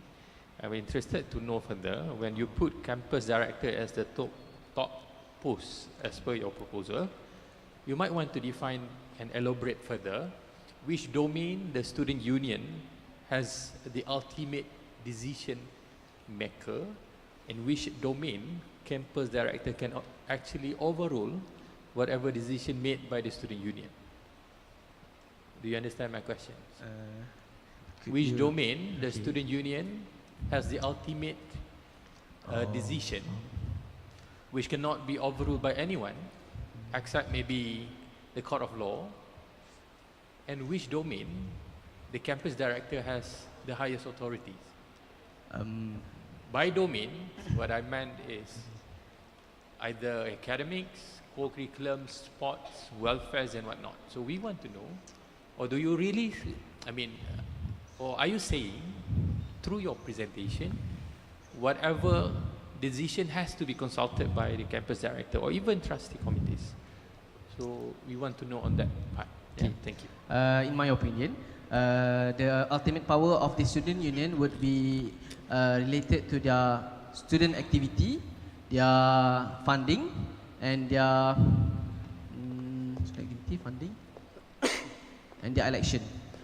If the campus director maybe only overall about their student activity, if the student activity are against these 2 constitution, the university constitution and also the federal constitution, only related to the activity done or decision made by the by the student union. The overall would not be happen if the student union, in terms of the funding and also the election. That's all. Okay, Bismillahirrahmanirrahim. I have one question. Item 5.0 in your proposal, funding structure. Student union registered as charity organization and has its own bank account to receive fund from outsiders. So my question would be, what is your real entity under this statement? A, university created body, B, NGO, C, not sure, D, all the above. I would choose. No, you have. Oh. You have. You should give the right answer because this is your presentation, right? Oh, okay. I'm not sure. So I would choose C. Because item 8.0, authority and limitation, and the one sub-Roman 4 of the proposal. Okay. So the executive committee of the union has the power to do any and all things necessary to carry out its vision, which also may enter into contracts. If you are not so sure about the entity, how come you want to enter into a contract? So this is my concern on the governance side. Thank you very much. Can you understand? No further comment. Brother Haikal, proceed. It's Haris, it's okay. Sorry. Assalamualaikum. I'm Haris from UKM. Now I have a few issues that I want to raise because I am confusion. Now, regarding the student union that you have said just now, I suppose that the very reason why you are trying to establish a student union because you want to address these kind of issues where there are same workforce, lack of audience, recycled ideas, and no unified voice. I suppose that's the very reason why you want to establish student union. Now, please enlighten me on how does the structure as well as the execution of this student union cater to the problem as well as solving the issue that you have stated just now. That's one of the issues. Secondly, please clarify on the relevancy of. I'm trying to raise the same point as the judge just now. The relevancy of the registration under ROS, because we see that as a student body, we are normally you're registered under universities. But please clarify and enlighten why does it so relevant for IIUM to be registered under ROS, and why does it has to be something that you have mentioned just now relates to the federal constitution as well as the university laws. I found it somehow a bit far-fetched for you to mention on that kind of law. So please enlighten us on how does this, what you mentioned just now can somehow relate to the establishment of the student union, as well as how does it cater to the problems that you have mentioned just now. Because when I see at the structure that you have mentioned just now, I think that it already composed of 30% of the university's total number. So I hope to seek that clarification from you. Thank you. Okay. So the first question, if the student union, the IIUM, they could solve the problems of the problems that I mentioned just now. Okay, of course, these problems are because of the three factors: the nature of the student, the society, SRC, MRC, KBS, societies and clubs, and the third one are the bureaucracy system. And of course, the problems are quite sourced from the factors. So if we could handle the program, the funding, of course, in terms of the bureaucracy system, we could handle the funding, especially all the ideas are not being blocked by the authorities, and it could be justified by the student themselves. So that's one point. The second point is that if IIUMs are implemented, established in the UIA Kuantan campus, of course, the IIUMs have the authority and full power of the student activity that they want to do in the campus. So, if from that premise, they can object towards the building of the human capital in IIUM Kuantan. So from that, it could lead to a massive workforce, since all the students are involved with the student activity. And also the lack of audience, it will be unified with the IISU establishment. So that's the first question. The second question, relevancy registered under ROS. We think that the relevancy are related to the mechanism of check and balance. If they are proven of abuse or violation of power by the either from the trustee board or either by the executive committee, there would be have the general meeting, and this general meeting are required in order for the societies to be registered under ROS. And if the students have if the executive committee or the trustee board violate that power, the students could protest by not attending the general meeting. Next would be lead to the what do you say, pembubaran of this IISU. The apa panggil tinggal. Itulah. So that's my answer for that relevancy of registered under ROS. All right. Just a bit to the issue. Now you say that you want to create IISU because you want to address the kind of problem, because you want that recycle ideas and whatnot. Then why do you choose to detach yourself from the main campus itself? Because the idea of detaching yourself to the main campus and creating your own IISU can solve the problem, because I see that when you try to detach yourself from the main campus, you are limiting yourself, or you are restricting yourself to the networking that can be made possible if you are being together with the main campus. And this is also can solve the problem regarding that recycle ideas, because you are not just in the same campus anymore. But I guess that's my suggestion. Thank you. Okay, thank you, Brother Harith. The brother in the middle, yeah, you may proceed. Hello. Assalamualaikum. Bismillahirrahmanirrahim. My name is Iqwan bin Zulkifli. I am representing from IIUM, University Utara Malaysia. So my question is regarding the fund. I would like to know what's the control, like how are you guys going to control the 5 accounts stated before? I mean, what will you guys actually do in order to maintain the transparency? Maybe audit. And if you guys are going to audit, will you guys use only external audit or both internal and external? Okay, thank you for the question, Ikhwan. As for the funding structure, we have the internal and external audit. Internal from the finance division of IIM Kuantan.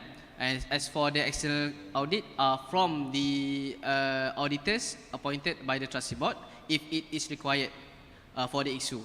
Then for the it's internal external audit. The control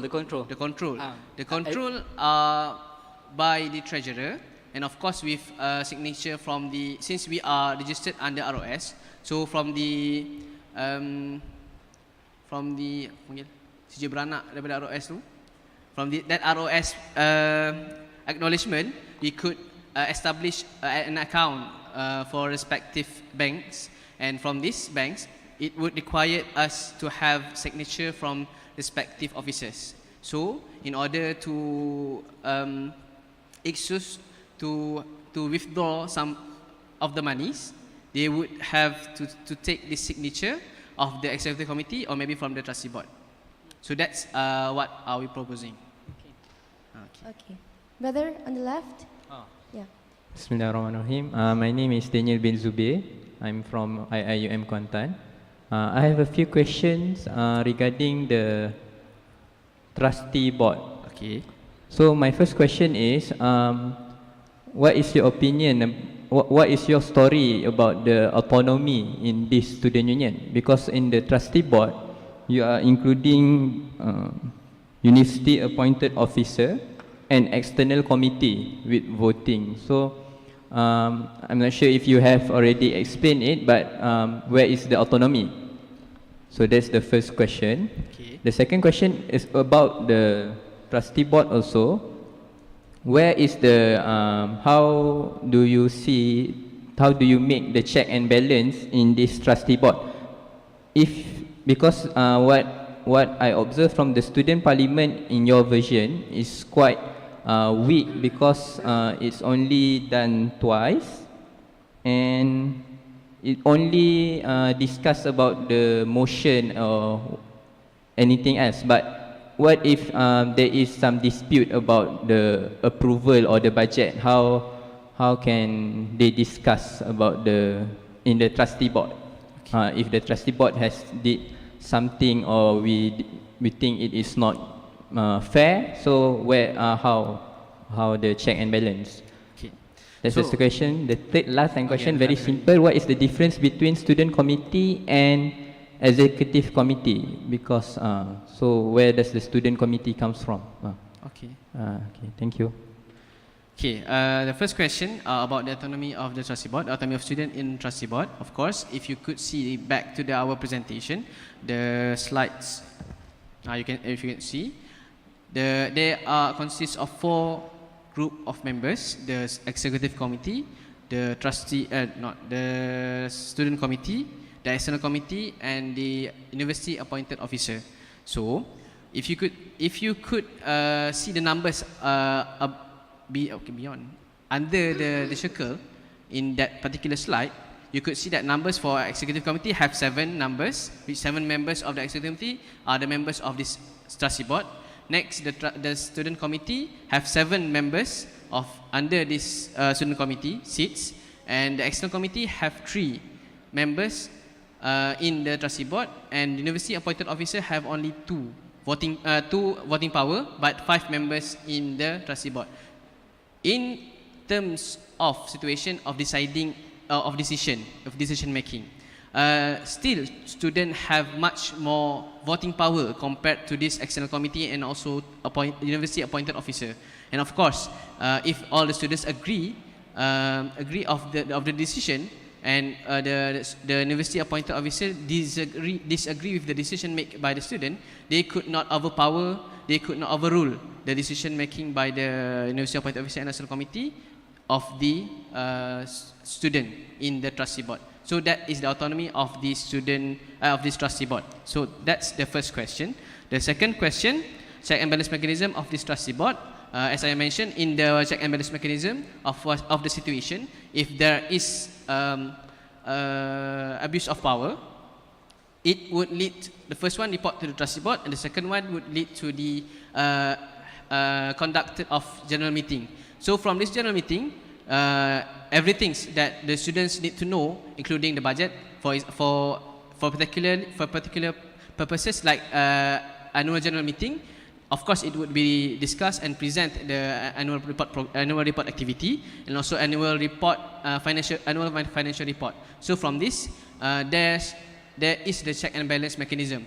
Instead of this annual general meeting, the student can request another general meeting, or we should call it as extraordinary general meeting, that is requested to the secretary of the union, which, if there is certain issues to be discussed in general meeting, which this general meeting can overrule the decision making of the trustee board.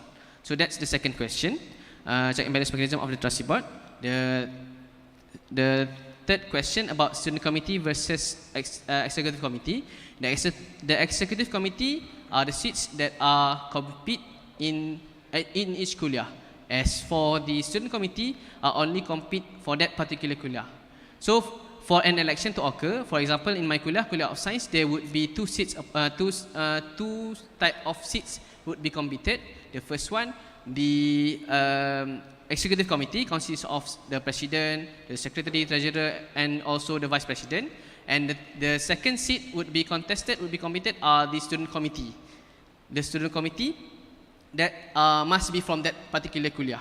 In my case, kuliah of science lah. So that's the difference between the student committee and the executive committee. So I think that's answered the question. So I'm next. sorry, but due to the time constraint, I can only allow for one more question. The sister at the far end. Yeah, to the far right, you can ask a question. Okay. Assalamualaikum warahmatullahi wabarakatuh. Bismillahirrahmanirrahim. I am Khatijah, Kuliah of Medicine from IIUM Kuantan. So basically, I have 2 questions.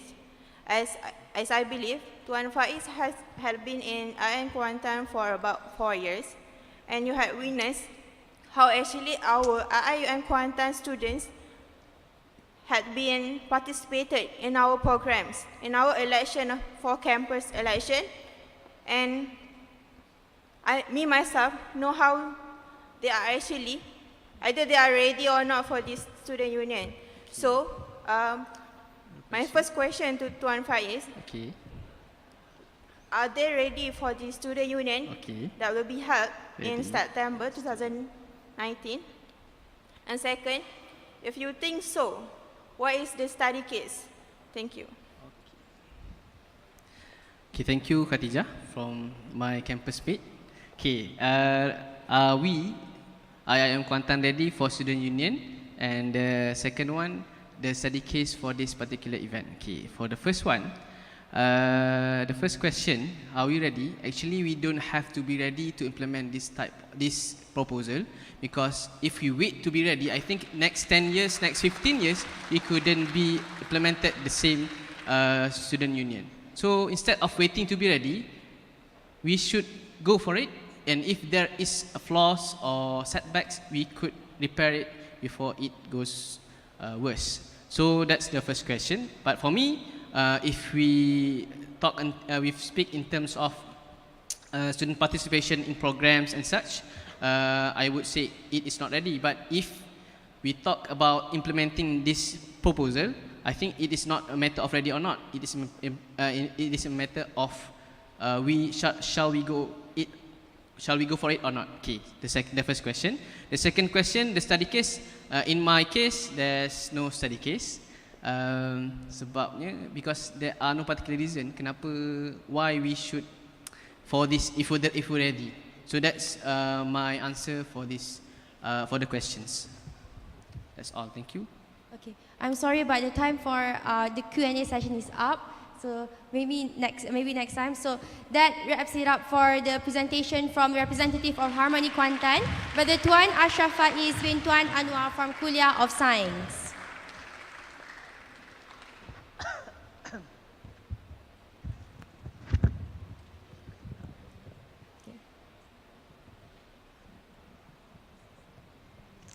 Okay, how was it, guys? The first two presentations after the lunch break. Are you guys still okay? Are you guys sleepy? Good. This sister is not sleepy. That's very good. So if you need to go to the toilets are at the right and left, the left and right and left side. Okay. So I just want to remind you that those who wants to ask question, please make sure that your question is straight to the point. Don't go around and when your question is usually very short.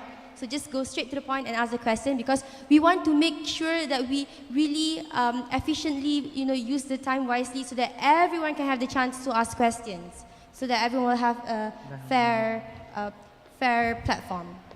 And also, each person is only limited to 2 questions only. Okay, so please think and choose your question wisely. Okay, now we are ready for our next presentation. The representative from our Student Representative Council of Kuantan Campus, Brother Ismail Fitri bin Muhammad Hafiz from Kuliah of Science, as well as Sister Nurul Madiah binti M. Ashari from Kuliah of Dentistry.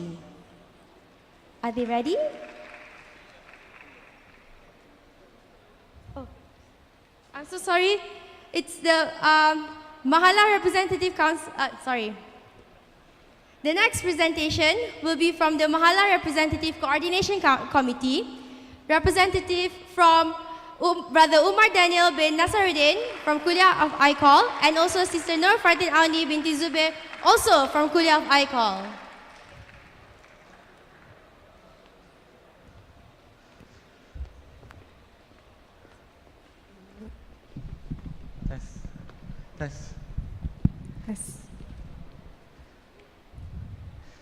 Bismillahirrahmanirrahim. Assalamualaikum warahmatullahi wabarakatuh.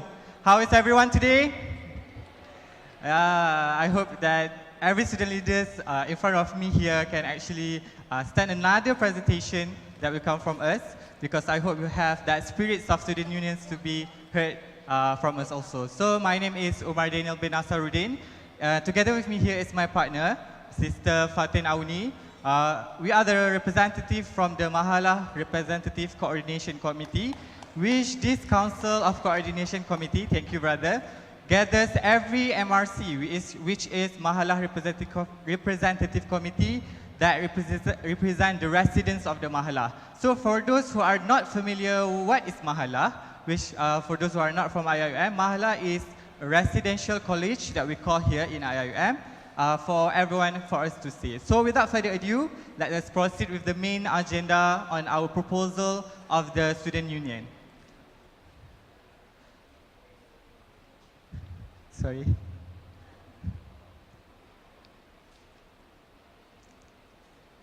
Do you have our proposal? Okay, thank you.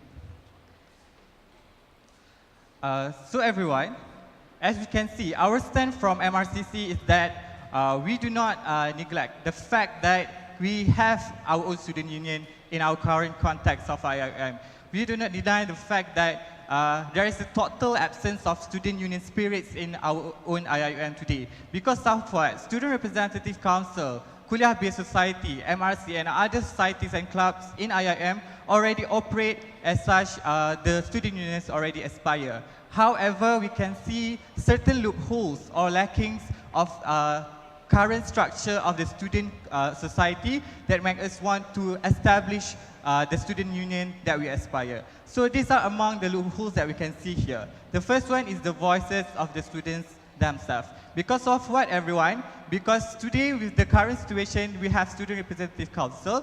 We might operate, execute everything that we want as a student, but once the authority of the administration say no, so it becomes a no. So when we are going to establish the student union ourselves, we are going to make the students at the same level of the administrative, where we can channel our voices straightforward, not without any limitation And second, everyone, it's about the interests of the student themselves. We can see here that every of the students in IIUM, they have their own interests, niche area of the what they are going to do, because we have 120 societies and clubs in IIUM. However, it does not fully or properly operated because we are divided into many societies in IIUM. So with this establishment of student union that we aspire, we want to create or gather all these interests to become one, so we can share the interests between all the students in IIUM. And the third one is about the inclusivity. As I said just now, we are separated between departments, between family of our students, because I know and I believe that every student in IIUM, they love to join programs, they love to do activities, they love to develop themselves, but we do not have the uniformity and inclusivity towards every of the students because we are separated between these societies and clubs. So the student union that we aspire, we want to include and we want to uniform everything in this IIUM, which pertaining to the students. And last is about the activity and program. We know that we have a lot of months of activities and programs that conducted by the students, by the university in IIUM. However, we can see that this students program is actually been approved by the administration without the consultation of the students. So with these spirits of student union aspired by the MRCC, we want this activity and program to be approved or to be discussed among the students themselves. So without further ado, we proceed with the structure of the student unions. So throughout our presentation today, we want everyone to know that we want to make it simple because we want you guys to understand the spirit of the student union that we want to format it to be established later. Okay, so this is among the structure. It's so simple because the main thing that we want to cover or to cater with the establishment of the future student union is, of course, the inclusivity of the IIUM. So here we can see that we have the president, secretary, treasurer, and deputy president for all the campuses. So under every deputy president of the campuses, they have their own executive members, which divided into the niche area of the every students. As we can see now, in IIUM, we have clubs and societies under community service governed by the Budi. We have clubs under the EDC, which govern the entrepreneurship. And we also have many other clubs that govern every niche area of the students. So with the establishment of the Students' Union, we want every clubs and societies that cater the interest, that cater the welfare of our students in IIUM to be included in one home, in one society called Student Union. Because of what? We want to make sure the uniformity, the inclusivity of all these clubs. Because everyone have their own interest, everyone have their own aim making a program to develop the students. However, we can see there's a redundancy of the programs that we are making, the activities that we are making, such as MRC themselves. We have Community Service Bureau that cater community engagement activities from students to outside community. However, we also have societies under Budi that cater about the community service engagement from the students to other people outside the university or inside the university. So with the redundancy, which actually can be tackled within the structure of student union that we established, that gather every societies and clubs under one home, which is the student union. Hence, we proceed with the next element, which is the funding structure. So, of course, after the establishment of the student union, we aspire for this student union to govern or to control its own account, its own money to be distributed to other student societies and clubs which cater about the students' needs and student interests. So we have two different allocation of budget or income, which is the first one, the annual budget. So the annual budget comes from two sources, which is the first one, of course, from the government, because we know every budget that being decided by the government every year among to the universities around Malaysia, among them need to be distributed for students' activities. So we hope with the student union establishment, we are still entitled for that money from the government. And secondly, of course, from the student fees in themselves, which for the college or other students' activities for the students. And secondly, also we can have our income by generating our own income, maybe through businesses that will be done by the students under the student union itself. And of course, after we got the money or we got the income from these two sources, we will distribute the fund accordingly for the students, societies, and the clubs. That's simple. And next, for the membership of our students' unions, all students of IIUM will automatically be under the student unions, will be governed under student unions, which comes from the postgraduate and undergraduate students. And these members of the students will register automatically when they first come to IIUM or first they enter of the IIUM. And of course, besides all the students, we also have the executive members, as we mentioned in our structure, which will run activities for the student and manage every welfare and development of them. And this is a shared governance that we hope that executive members of the student union do not have the full power to do anything that they want, because the main power is from the students themselves, which is every one of us, not totally amount to them. Because this shared government will aspire for everything to be by the students and also for the students.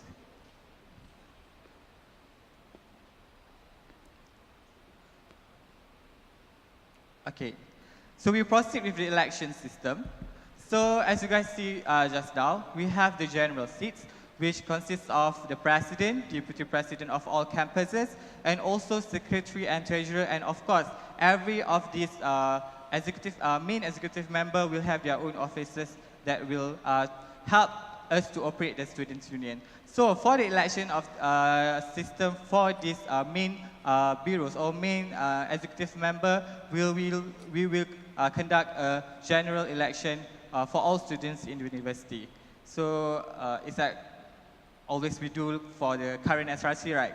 And the second one is the 8 divisions of the niche of the executive member for the IIM Gombak, because every campuses can have their own executive members differently according to what they need in that campuses. For Gombak, we suggest that it should be divided into 8 different divisions or niche, just like I stated before. And every niche or every executive member will decide it among the shura. So what shura? So as for now, for example, MRCC, we gather all MRCs in IIUM. So we have MRCC. So every time we have MRC, and the MRCC have their own shura to discuss about the general issue or specific issues of the residents of IIUM, of the residents of the all mahala. So within this shura, they will select a representative, or they will discuss among them to pick a representative to represent them to the executive, to be the executive member of the students' unions. And of course, it's not among the presidents only. They can also suggest a name that they think which is relevant for them to be sent to be the executive member. And this shura is not merely operated or just merely conducted by them, but they will be attended by special election committee, which will monitor and supervise them about how the election of the representative for every niche will be conducted. And that is the election system for the 8 division or niche for the Gombak, and maybe 3 niche, 5 niche, like for the other campuses that suit them to cater the students' interests and activities and program. So for the next presentation, I will pass the floor to my partner, Sister Fatina Uni. Okay, thank you, Ma. So for the next one, we are going to continue to the authority and limitation of the student union itself. So the first is in regards to the authority of the student union. Firstly, the student union have the authority to in the policy making, in which the policy is the policy that benefited for the student, and this policy should require the 2/3 majority of the member, the present member of the UIA. And the second one is that the student union have the authority in approving the program, in which in order to approve the program, they have to look upon the program itself, the nature of the program itself. In regards to this matter, this is to avoid the redundancy of the nature of the program that was conducted by every society and club in the IIUM. And the last one is the student union it become the body in which it is for the student to channel their problem, and we as a student union will act as the authority to solve the problem together with the highest authority. And in regards to the limitation of the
the student union will be established, and there will be the advisory member to check and balance the operation of the student union of the executive member, and of course the election committee and any other things that will make the student union to abuse their power. We will exclude them from the establishment of the student union that we aspire from MRCC. Okay. That's all. Sister? Hi, my name is Nur Asmina. Assalamualaikum. I'm from IIUM. My question is, actually I came here, the information that I have about student union is AMSU. So I actually want to talk, I'm actually quite impressed that someone from AMSU is here, which is the madam just now. If you know that AMSU was created because of the urge to fight for the welfare of the citizen at that time. So the reason for us to create student union is because Dr. Masli Malik proposed it to us. So that is our motivation to do it. But let's say, in 3 years' time, the government changed. Dr. Masli Malik is no more here. He's no more the Minister of Education. Would your motivations goes away with them? Or do you have new motivations? Because you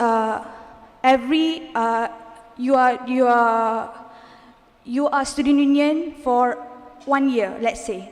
So the way you handle student union might be different from tenure after you. So you have a different system. So basically you are taking over student affairs from HEP. We don't have any knowledge on how they do everything they do for these past years. So what are the preparation that you have made? Have you go and study? Have you sit with them for months, see what are the systems that been used, what are the things that you can improve, that a problem with that systems, and how you're going to improve that? Or if you don't have that, do you have a white paper? If you all know about what is white paper is basically like a guideline, or like how things is done, like a SOP, because basically there are some university, even though they have HEP for years, but they don't have proper SOP in doing things. So if they don't have SOP, how are you going to make a reference on how you're going to take over these things when you are in power? Thank you. Thank you, sister, for your question. I really like question because it's actually, I really like it. First of all, I want to say that IIUM Student Affairs and Development, we have our own SOP, so I'm thankful for them for following that SOP forever and always. However, about your worries or your concern about the establishment of student union, can we actually take that responsibility from the officers?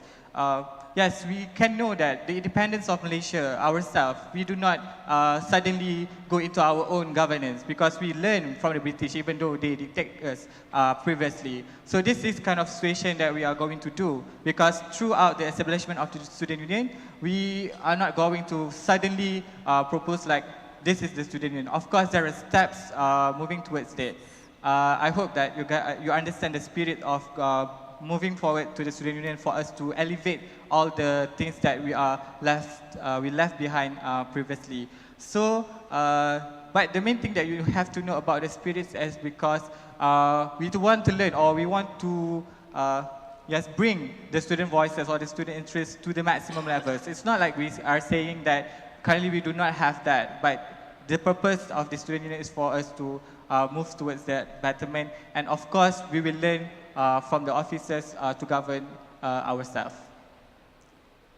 Okay, I understand our urge to have the student power, I know. But then we have few other problems, which is student unity. This is student unity. But then another problem is our strive is not for, we just want powers. That's the problem. We just want powers, but then we don't know the consequences. We don't know how much the risk that we are taking. So I think we are jumping into a decision without knowing what are the things that we are dealing with. So I want to make sure that whatever you are fighting for, whatever you are striving for, is going to sustain for years to come. Yeah, because my strive, if I were, striving for student union, my strive is for academic freedoms. I want, when I see something, injustice or whatever, injustice in the system, injustice in things that happen outside the world, internationally, whatever, I can have the voice. I can say something, because according to AUKU, if you know the history of AUKU, AUKU was created because the student protests against the government. They want the place in the politics. So how you gonna have a mission, strive, objective that gonna sustain, even though you are no longer student union, a next batch is gonna take over your the place. So how are you gonna have a strong objective? Thank you for the question, sister. I really hope I know and understand your concerns. So I'm going to answer like this. First, about the powers. Yes, we want powers, but we have to understand powers for what. So my answer is powers to create a better environment for the students. That's the powers that we want here. It's not just merely powers for us to be the powerful students to dictate, to negate all the officers in IIUM or in the university. No, we are not going to do that. That's why we will berguru and we will have that guide from them, because they help us so much throughout this year. So we are not going to move around them and exclude them from the real student unions. That's the spirit of student union that at least we want. The powers for the students, not powers for us as the executive member. And secondly, about your concern, we are going to change our tenure every and each year of the student unions, which probably the current executive member will not continue their tenure, right? So how are we going to sustain the spirits of the student union for the first time we establish it? Including maybe there are external problems that might happen, such as the changing of the government and such. That is, but what can I answer is, this is why we make the students' union, because at the very place, if you do not have that authority or the responsibility to make policy for ourselves, how come can we move towards what you are concerning just now, which is to sustain the spirits. So at the first moment, what I suggest is for us to first establish the students' union, and of course, with a proper care and diligence about how are we going to make it like a very sustainable, very relevant, and very productive students' society around the university in Malaysia. That is what I can answer for now. Okay, brother. Hello, Assalamualaikum. My name is Haziq, University of Malaya. So I just have one simple question. It's about check and balance. So let's say executive branch have disapproved any certain types of programs, example, jogging program. So what kind of check and balance mechanism that somehow can scrutinize the action of executive branch? And as for me, I suggest that we have a court, so the judiciary branch can scrutinize the action of executive that disapprove this program. So my question first, what is your opinion about this? Whether this is a good check and balance mechanism, or you have another alternative? And second, if make a court or judiciary branch is the alternative, so how it will be applied in IIUM? Either it will be centralized in Gombak, or it will we will having our own court in each of branch. Thank you. Thank you, brother. For the first question is about how we want to ensure the check and balance. The executive member itself, if what we are going if we are going to execute what we are proposing, is the check and balance. Because of what we know that students' activities and programs, they have different nature and they comes from different societies. That's why we include every society representative, every niche area of the students, societies and clubs representative to be in the student unions. So when we know that, okay, they're going to reject programs regarding jogging, as you said, about sports. We have sport representative to defend that matters.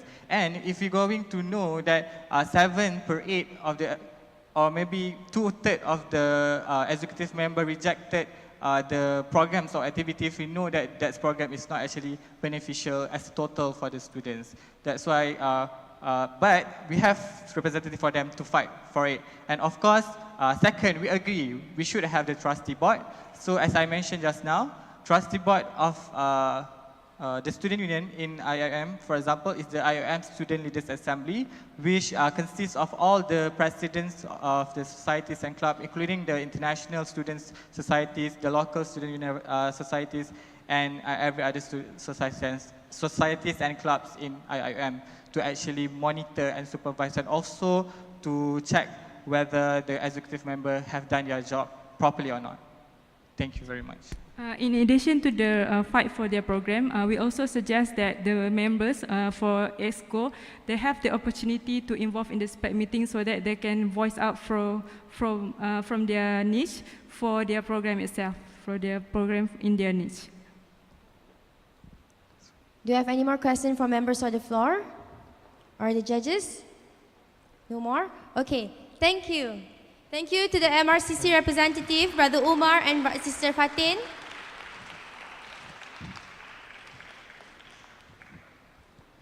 Another reminder to please keep your questions short, straight to the point, and each person is only allowed to ask 2 questions. Also, the presentation is only for 30 minutes. The first bell will be rung on the 20th minute, and the final bell will be rung twice on the 30th minutes.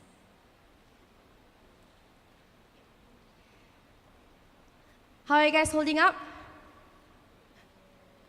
I can't hear anything anymore. There's no more response on the floor. Good thing that you're great. Where are you from, brother? Oh, okay. Oh, you're from UTEM. Okay. So how did you get here? Like, how many people came from UTEM today? This. Let he count. He wants to count first. How many people from UTEM? 7 people from UTEM. Okay. Good thing. Good. The next presenters are ready. We have 2 representatives from the Student Representative Council of Kuantan campus, Brother Ismail Fitri bin Muhammad Hafiz from Kuliah of Science and Sister Nurul Malihah binti M. Ashari from Kuliah of Dentistry.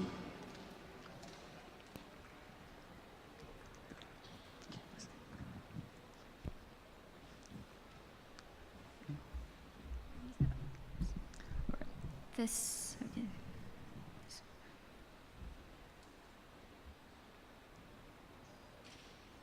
Alright, Bismillahirrahmanirrahim. Assalamualaikum warahmatullahi wabarakatuh. I bid to honorable judges, to all my fellow colleagues, and to brothers and sisters. Assalamualaikum warahmatullahi wabarakatuh. Rabbi shrah li sadri wa yassir li amri wahlul 'uqdatam min lisani yafqahu qawli.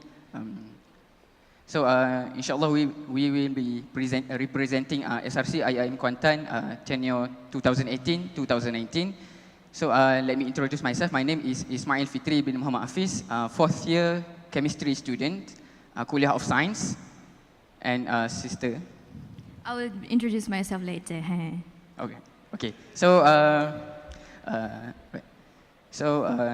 let's move on to the slide.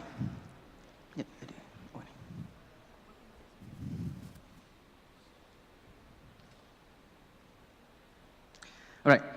Before that, I would like to introduce the background issues, structure, membership, student parliament, funding, authority, roles and responsibilities of student union, electoral system, SOPs on budget and approval of programs, audits, and also phases of implementation. So I would like to share with you all regarding Surah Al-Baqarah, verse 30, regarding the Allah want to create humankind and to be his vicegerent on earth. So basically, our roles on earth is to govern ourselves, govern the earth based on Allah's favor. And also, as leaders, we should have a certain set of qualities, which is we perform salah and perform zakah, and also the important one is to enjoin good things and also to forbid bad things, amar ma'ruf and nahi munkar. That one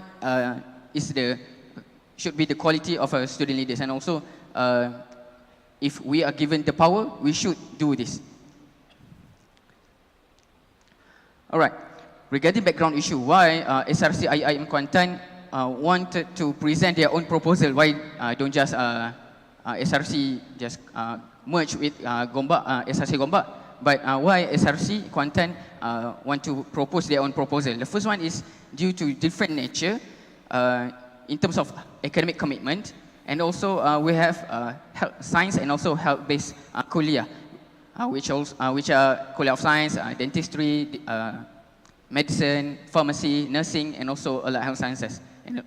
And the crucial part is most of these courses are critical courses where, for example, a medicine student, they have their own clinical postings and also on, for example, on calls where they need to go to the hospital during midnight, sometimes during nighttime. That one, if we compare to Gombak, probably most of you don't have any classes, or very little of you have classes during midnight. But compared to IIM Kuantan, most of them need to go to hospitals during night. So this one consumes most of their time in the hospital or in the classroom.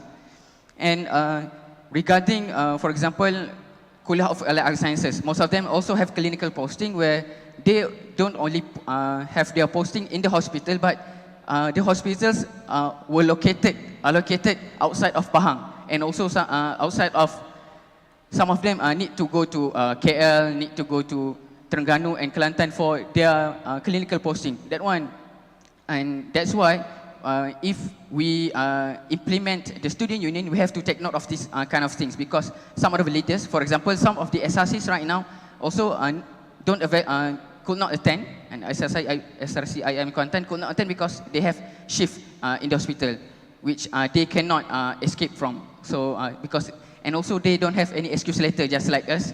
We can have excuse letter, but for them, this is the requirement for them to graduate. And the second one is autonomy of Kuantan campus.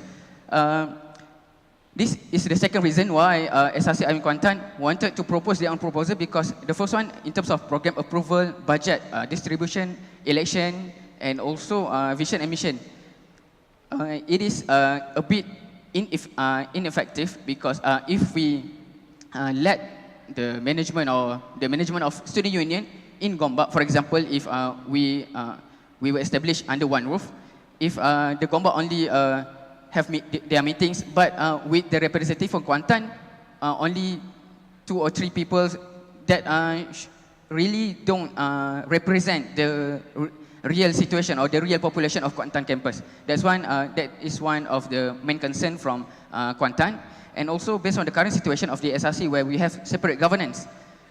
And if I'm not mistaken, during 2013 or 2013, where 2012 and 2013, that tenure, that time the SRC have only one body. Then after that, they start to separate into Kuantan SRC and also Gombak SRC due to some problems, because they need SRC Kuantan need to come to Gombak for meetings and other sort of stuff. And next, I will pass to Madiha. So before we move on, I would like to introduce myself. My name is Nurul Madiha, a 4th-year dentistry student and the current treasurer of Student Representative Council IIM Kuantan. So next,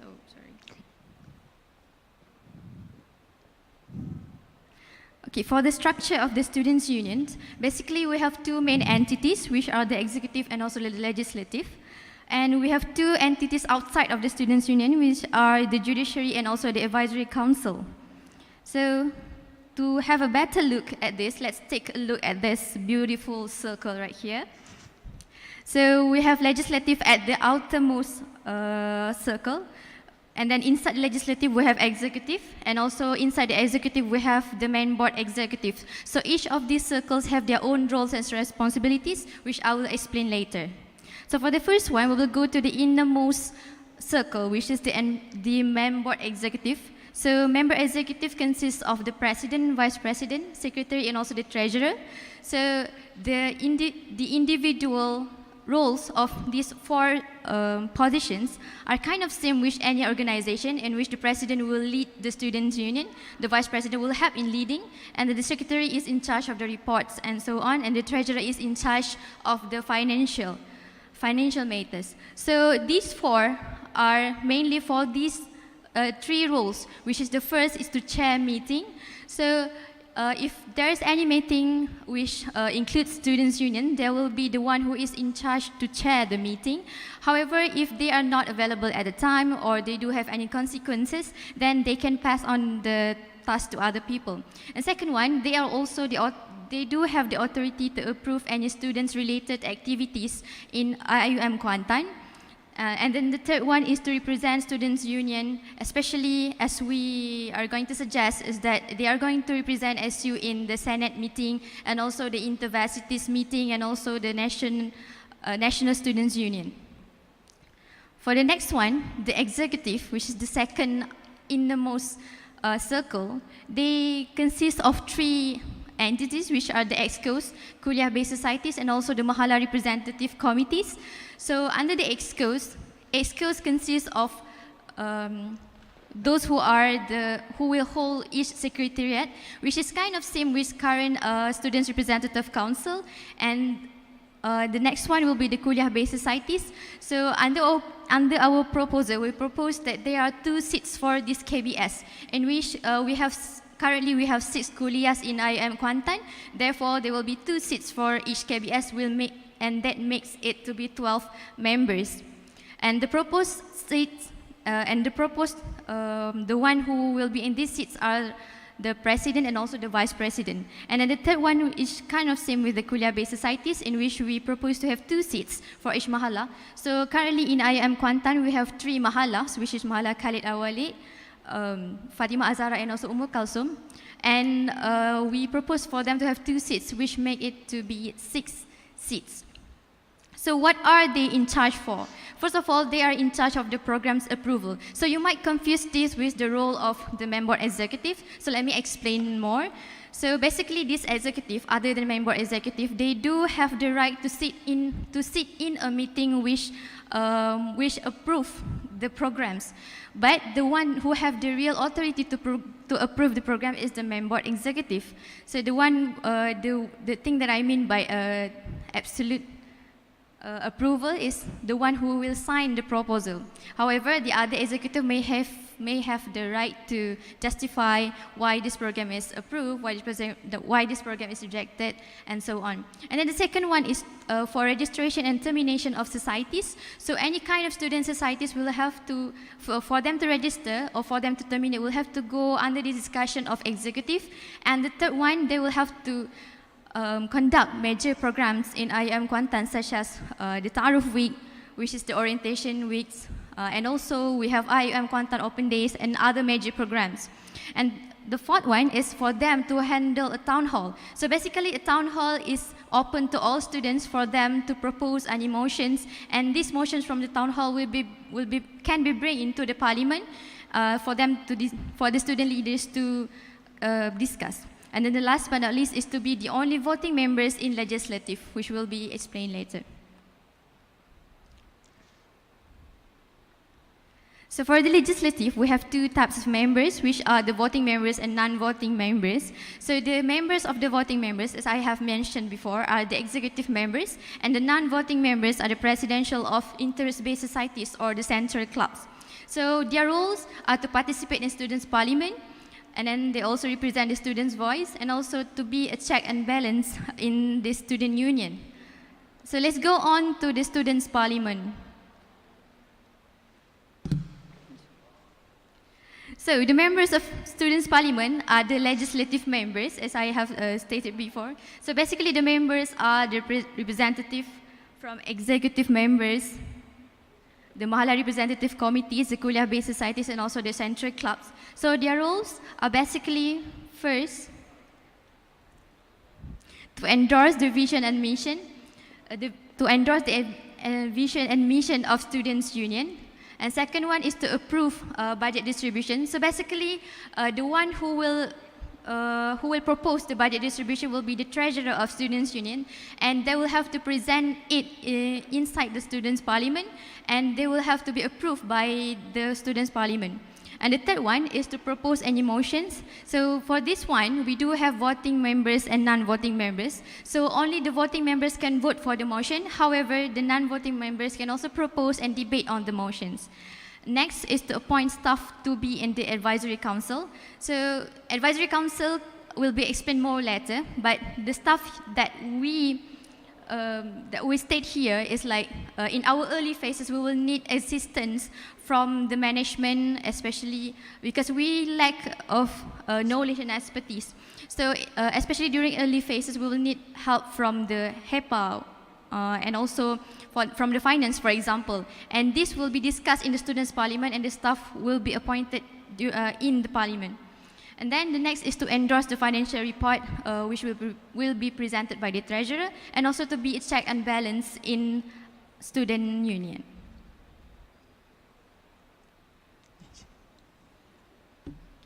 Next one is the judiciary. So this judiciary is not participated by any students. It is by the Office of Legal Advisor, OLA. The reason why we do not want to involve any student in this is because seeing the condition in IIM Kuantan, which all the students are not really law related, are not in that field. So we only kind of deal with sciences. Therefore, we think that we do not have any expertise or enough knowledge to be in this judiciary system. So it will be handled by Office of Legal Advisor, OLA, and they do have the authority to expel any student union members if they are found doing misconduct or any misconduct. The next one, the Advisory Council. So their role is to advise any decisions made by the Students' Union. However, their advice are not binding to the Students' Union, meaning that the Students' Union may accept or may not accept the advices from the Advisory Council. So why do they have to advise the decision by Students' Union? This is to ensure that the decision made by the Students' Union are in line with IIUM vision and mission, and also does not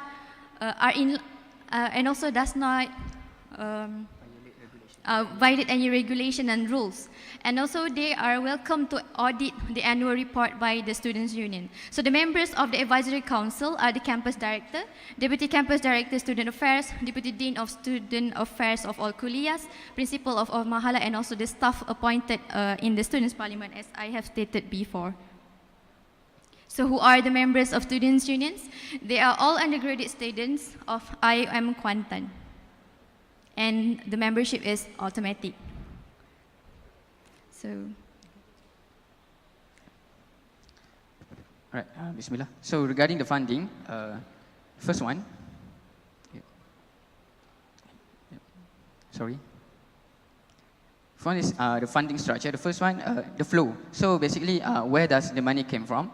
So directly from the finance department of main campus, which is Gombak campus. So we directly transferred to the account of Student Union IIM Kuantan, and the bank account is fully named on IIM Kuantan Student Union.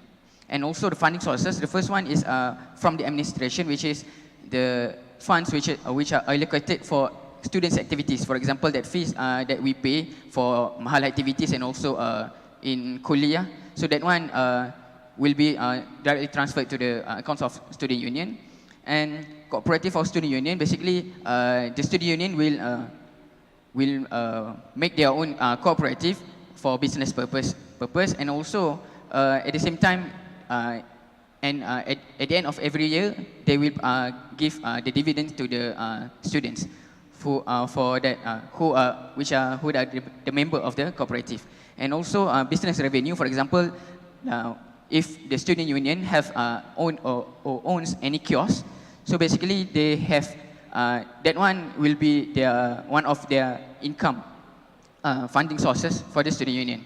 And another example is sponsors, where sponsors, any company could sponsor us, but there are several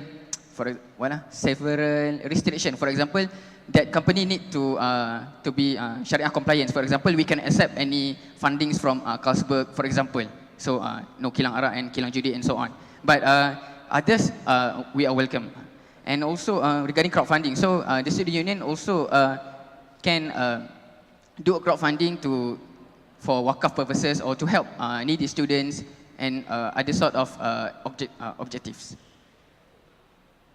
But at the same time, I want to add also, we will also not accept any funds from political movement or political party, because we want to try to be as neutral as we can in the student union. That one, yeah, the important one. All right, regarding, okay, the sources, so just like I said just now, any kind of funds intended for students' activities, and also the student union also have rights to manage their own fund, just like previous proposals, and also as long as it is being endorsed and also approved and agreed in the student parliament. Next, regarding sponsorship, in terms of bureaucracy, the approval will be directly from the student union main board, and also the flow will be directly transferred to the student union account.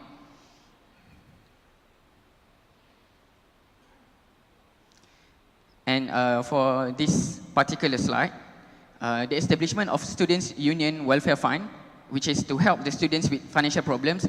In IIM Kuantan, we have a movement where we call Infak My Part project, which is In Part project.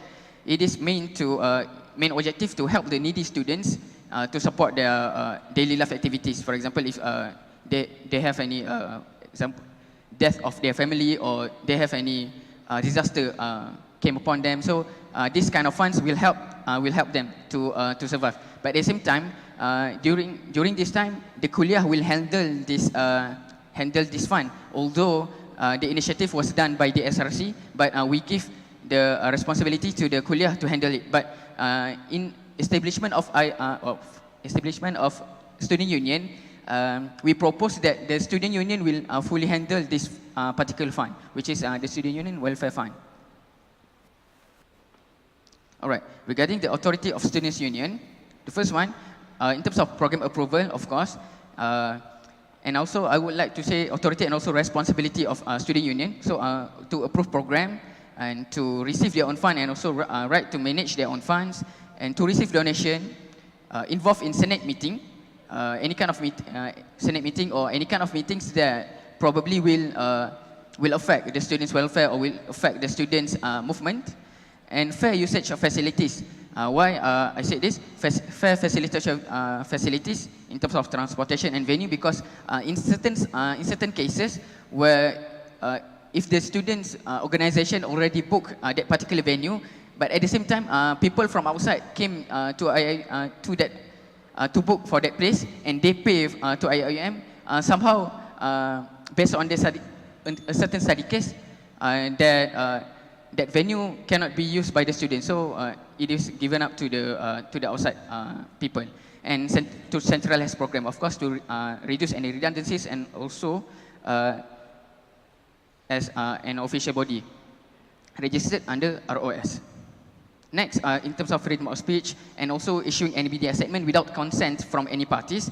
And regarding affiliation with administration, the important part is regarding excuse letter. So student union don't have any authority to produce any excuse letter, of course, because that was it is the responsibility or the authority of the kuliah.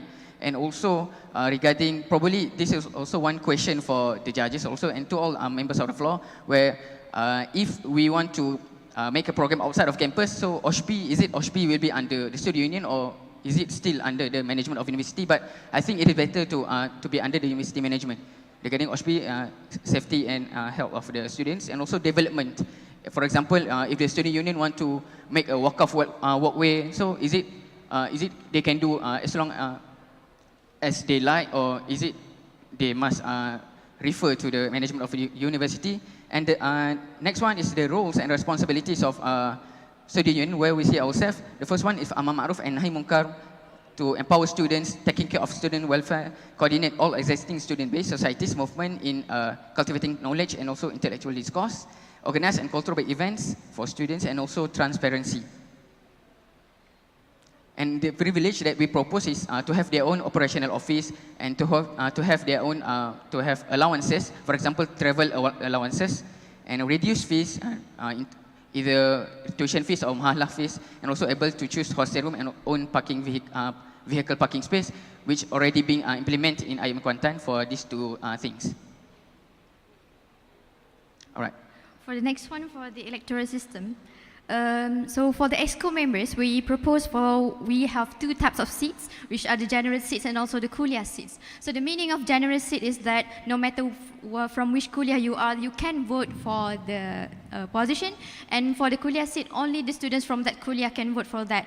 So under the general seat, we propose for two seats, which are the president and also international. The president, we believe that the president should be a general seat because we believe that the one who lead the students' union need to be acknowledged by all students in IIUM Kuantan. And as for international, the current international students in IIUM Kuantan is no more than 40 members. So we believe that it should be a general seat there. And then for the kuliah seats, we propose for two seats from each kuliah, which is the same as current practice in Student Representative Council. So the reason why we do the EXCO members in this way is because we believe that if all seats are made to be general seats, then there will be possibilities that there are some kuliahs which could not send their representative, and that will make unfairness in terms of decision making and also in terms of students' voice there. So the eligible voters are all the undergraduate students, and each position will be determined through shura among the executive members.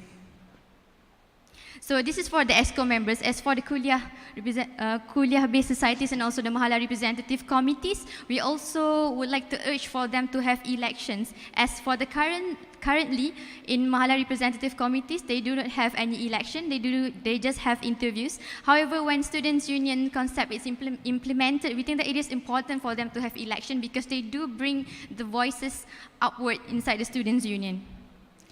For the next one, this SOP for proposal submission, if you are an IIUM student and you are used to making programs, then you will think that this is just the normal procedures. So I will explain in short. So the proposal submission must be 14 weeks prior to program to the member executive for them to discuss with the executive members, and all the programs must follow the university rules and regulations.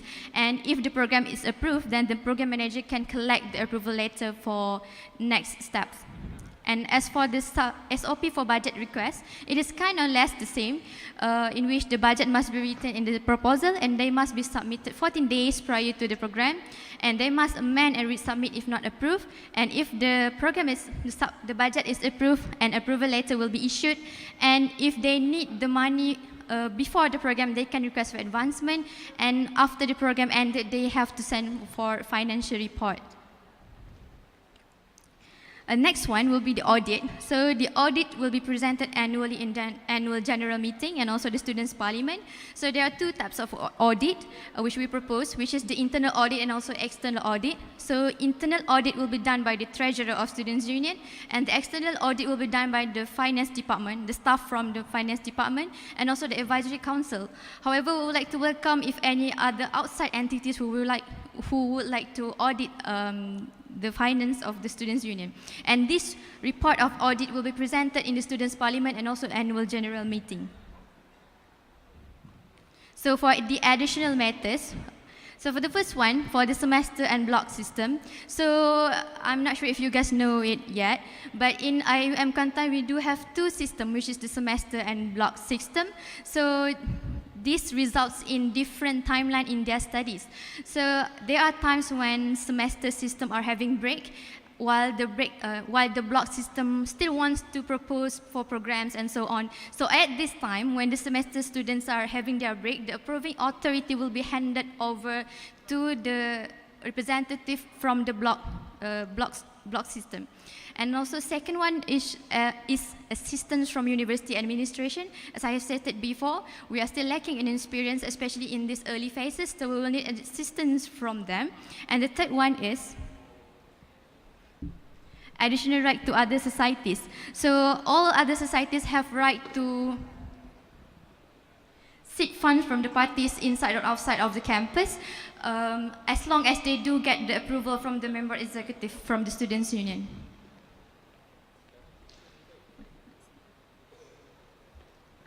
All right. Next, the last one, implementation of phases of student union. Basically, the implementation phases already been discussed during my tenure, and I was the president SRC of the SRC 2017-2018. So during that time, we all, among the main boards, we already discussed regarding implementation phases, but we didn't go for proposal, not yet. And the first one is introduction, also briefing, which is the explanation to the SRC and proceed for town hall, where we already done that in IIUM Gombak, and also we look forward for second town hall. And also the official media of SU, where the current page of the SRC Kuantan will try to convert its name to IIUM Kuantan Student Union, and also the amendment of IIM rules, which probably depending on the kind of structure being proposed by the students, which suits the IIUM rules. That one we have to. But of course, this one will be done by the administration or management of the university. And also regarding the SU constitution, we'll try to probably adopt based on the current SRC's constitution, but with the help from probably management of the university, from the other students, and also from KPM also, if needed. Okay. All right. Phase 2, launching of students union, registration and launching.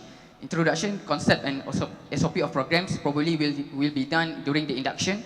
Also, the coordination in movement of all societies being done during the induction. And we look forward for the first program being fully organized by the student union, and try to increase influence and trust among the students regarding about the student union, because we see right now even the SRC also didn't have any quite less support from the students. Also KBS and MRC. We can just look at their programs and just look at their participation.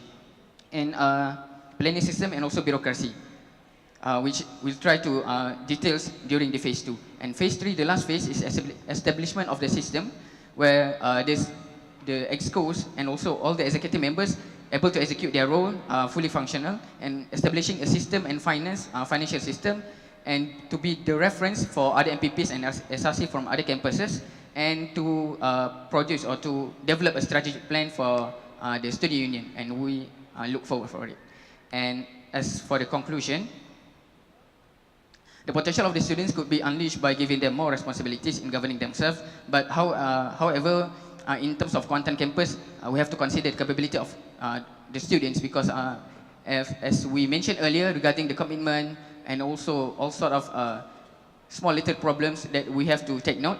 And if this proposal being approved or being picked, it is open to be amended by the future SU members depending on the agreement in the student parliament. And also the implementation phases, we suggest not to be in September, because the introduction phases will still not being run quite completely in IIUM Kuantan. So we need more time probably during the second tenure, half of the tenure, next tenure.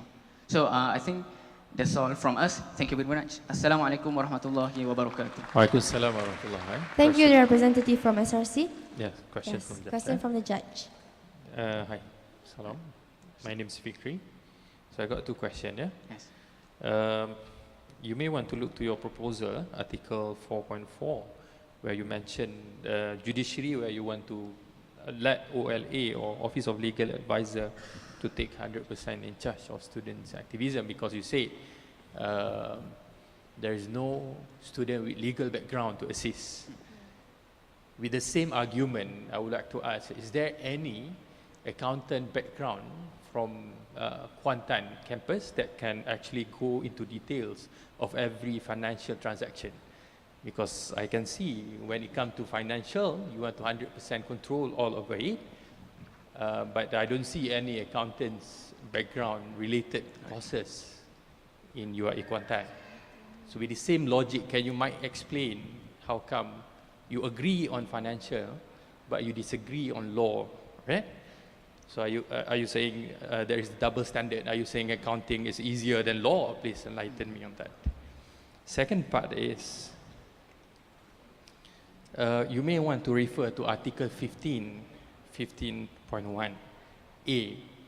You mentioned any proposal submission date must be 14 weeks. I repeat, 14 minggu, 14 weeks before the date of the program. I strongly disagree with this. It is a backward step, not a forward step. You might want to look into that, yeah? Okay. And then, maybe you want to answer that one first. Thank you. Thank you very much, Brother Fikri.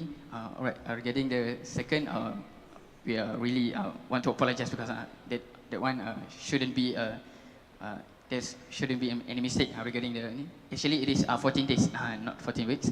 And also the first question regarding the financial management, on how do we get, because we just agree regarding the OLA judiciary, but how about financial?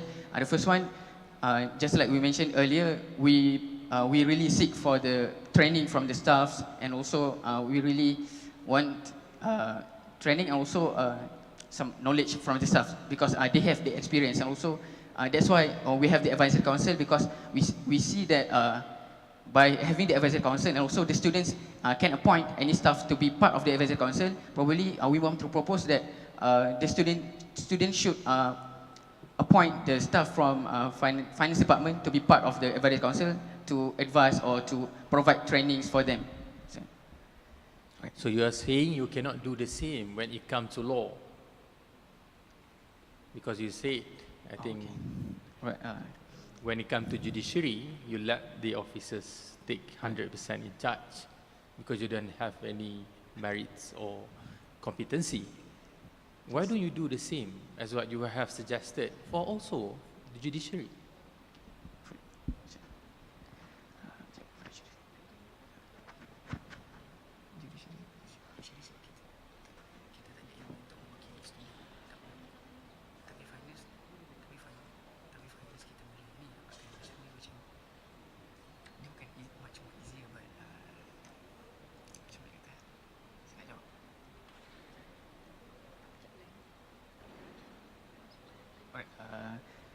Probably, if there are any other question, mungkin MC kita will try to Okay, answer after this. we'll get back to that question later on. Okay, we have the brother on the left. Bismillahirrahmanirrahim. Assalamualaikum warahmatullahi wabarakatuh. My name is Muaz from Yang Gombak, Kuliah RKSS. Okay, as we all know that student union will be will be having more works and lots of work compared to SRC, right? I'm just curious, how you can make sure that the president or the main executive will be focused more on student union. As you all know that in compared to Gombak, Kuantan campus, the science stream there have lots of work, right? So how can you make sure that this executive committee can focus more on the student union rather than their works as a student? Thank you.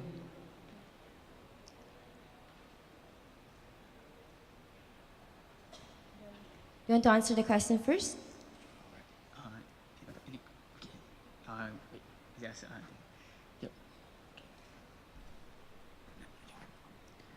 All right.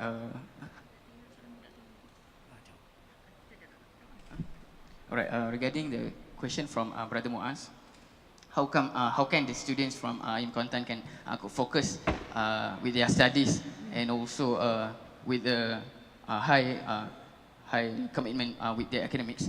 The first one, that's why if we compare the structure of the student union to other proposals, we propose a structure where we have a lot of manpower inside the structure. where the KBS and also as well as the MRCs, SRCs, or the EXCOs we call in this proposal. So with the help from most of these, we said student leaders,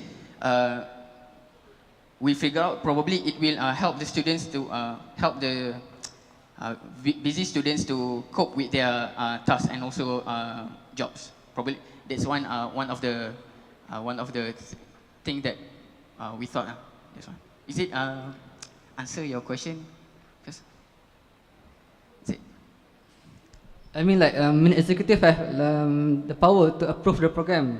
In compare before the proposal, I know that Kuantan campus have what you call as SDEV to approve the program, right? So, in this, if the proposal approved and this proposal will be implemented in Kuantan campus,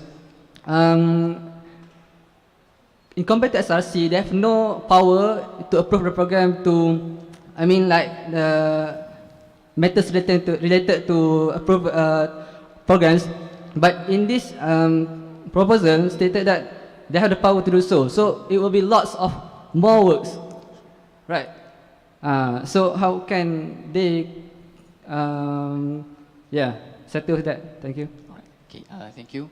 So that is one of the question when we'll try to make this proposal, because students wanted power, but at the same time regarding responsibilities, it's not. It is very challenging for them to cope with the responsibilities. And in this case, in our proposal, we didn't state any gap year, to have a gap year or to have any kind of holidays probably, but it is open to be decided by the student union, because it is quite hard for medical students or dental student to have a gap year, because they already studied medicine for 7 years, and if they try to extend until 8 years, I'm not sure if the medical students or dental student wanted to go that far. But if they really wanted to have a gap year, then by all means you can go for it. But in this proposal, we did not tell, because we feel that it is up to the student union to decide for themselves. I think it is unfair for us, which, for example, I'm from Kuliah of Science. We didn't know the current situation and also the future situation, how can it be. So that's why we gave them the power to decide for themselves. That's all. Okay, thank you. Can I have the sister in the middle to ask a question? Thanks. Okay. Bismillahirrahmanirrahim. My name is Siti Dayana Zawani binti Ahmad Fathi from Kuliah of Economics, IIUM Gombak. I have two questions. My first question is regarding the OLA has the authority to expel the student union members. From this amendment, doesn't this shows that there is still limitation in the movement of student union? Because I think the autonomy of the students will not be achieved if this judiciary will be implemented. And even if the student union members do something that break the rules of or regulations, you can just give the authority to the members of student union, maybe the higher authority to decide on this. To add from the judge just now, that you give the justification why you choose OLA to decide on this expellation, because Kuantan students doesn't have background about the law, etc. And then even the judge said that about the students also doesn't have accounting background to justify their financial transaction, etc. So why don't you take my suggestion, which is to create a unit of JK Perundangan in the students' union to cater this issue. Okay. Also this suggestion, right? Okay. Second question is regarding the roles and responsibilities. If you go through the roles and responsibilities of student union Kuantan just now, stated in the slides, also in the proposal, things like Amar Ma'ruf Nahi Munkar, empower the students, etc. I can say that most of these has been doing by the current societies in the university, which is like the Amar Ma'ruf Nahi Munkar. We have Da'wah by society doing that, and other roles and responsibilities that have been doing by the current SRC. So what's the function to go from the current system to student union? Because I don't see the role of student unions, of the sense of student union in the proposal. That's all from me. Thank you.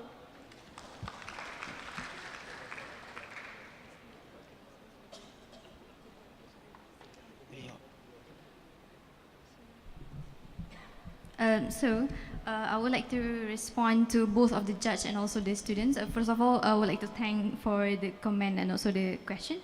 First of all, I would like to agree on the comment that has been stated right now, just now. So basically, we do have lack in experience in a lot of areas. However, there are some things that we think that we can handle by. In our proposal, we have stated several steps in order to ensure that the members of the student units can be trained better for the financial. For example, the staff appointed by the advisory council for this financial matters, I believe that there must be officers for this finance until at the end of the day, because finance is not something that is easy. But then finance can be found in almost all organizations, but not in law. So there are also in terms of the financial, we do have internal audit and also external audit, which will always check and balance our usage of the finance and so on. So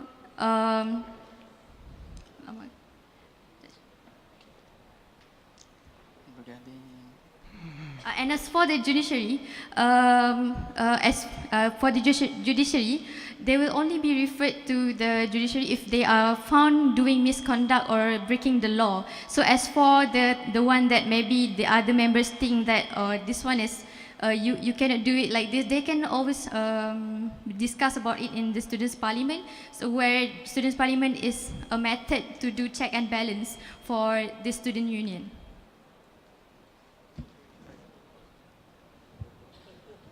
Are you guys, have you answered the question?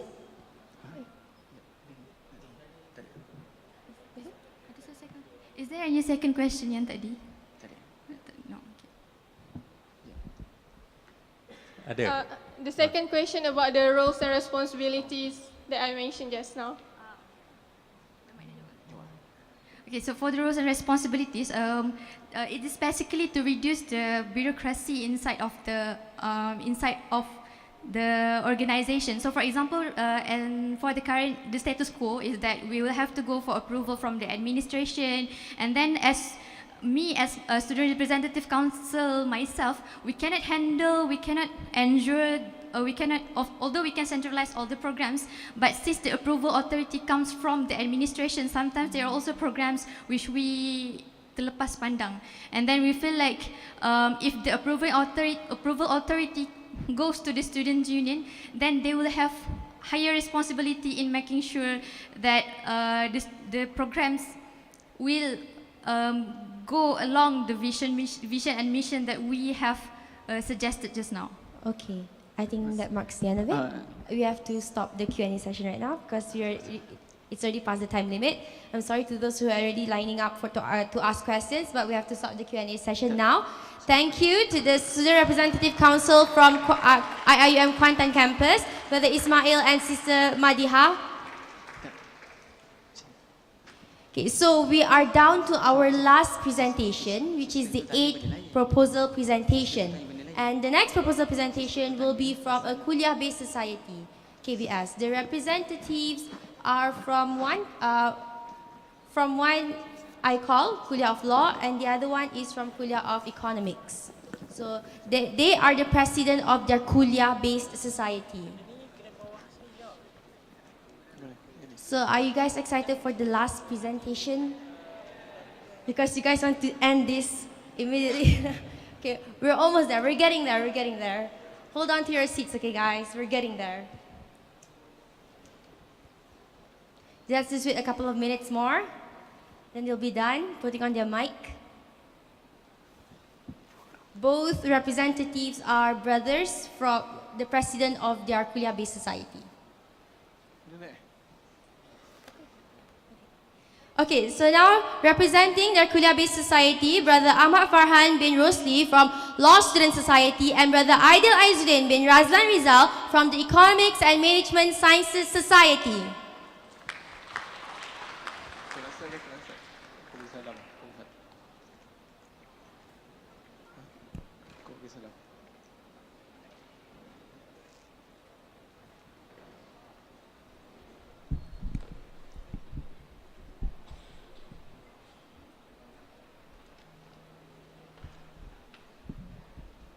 Okay.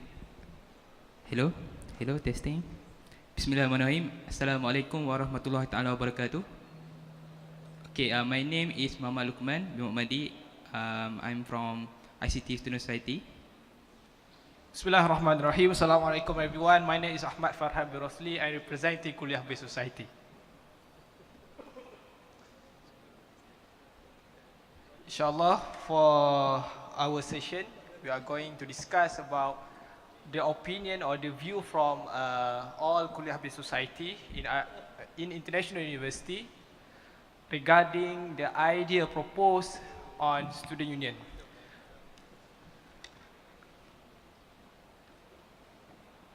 So before we go in further in discussing our discussion, I would like to say something about this idea. Basically, this is not a new idea. We believe throughout the history, we have the biggest history regarding the student union. We have the golden era, which had been existed since the early 16th.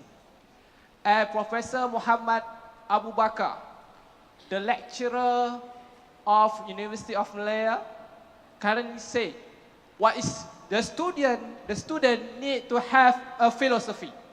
Student organization need to have a philosophy, which is, I believe, in order for us to discuss about student union, we need to have a strong philosophy, the strong idea that we can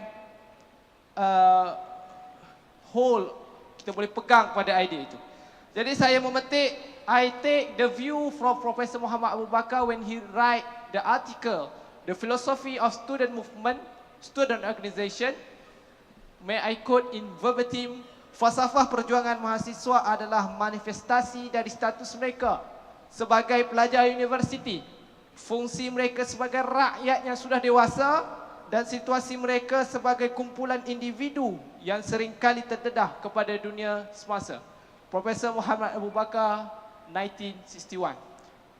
So we believe with the emergence of the new Malaysia, with the current proposal brought by our Ministry of Education, we believe IIUM will lead the way to establish this student union in Malaysia.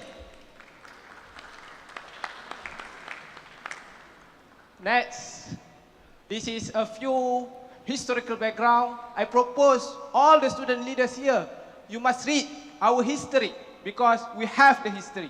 We cannot claim ourselves to be the person that memulakan sesuatu. We must claim ourselves, we are continuing the journey or the struggle of the past generation. So the peak of student union, as I said before, in the early 16th.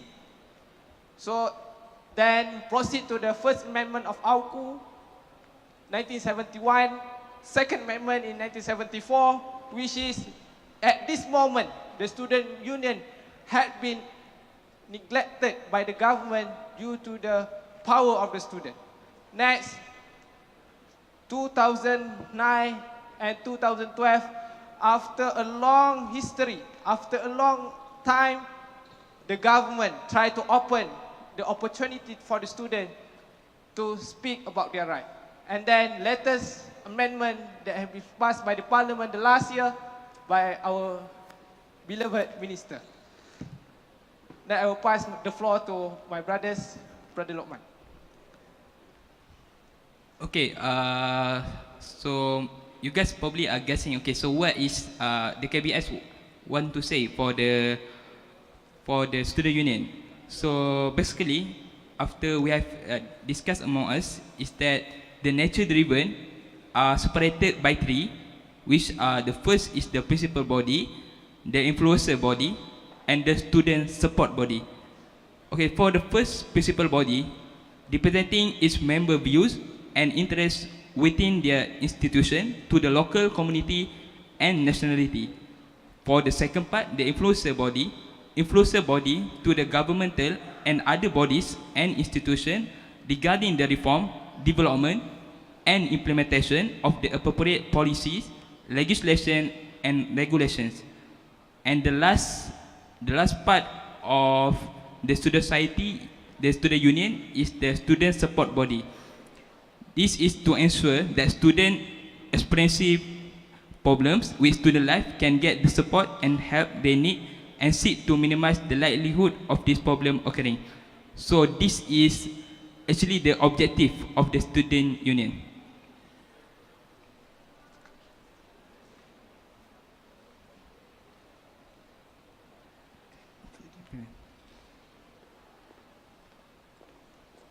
Okay, for the next part is the membership.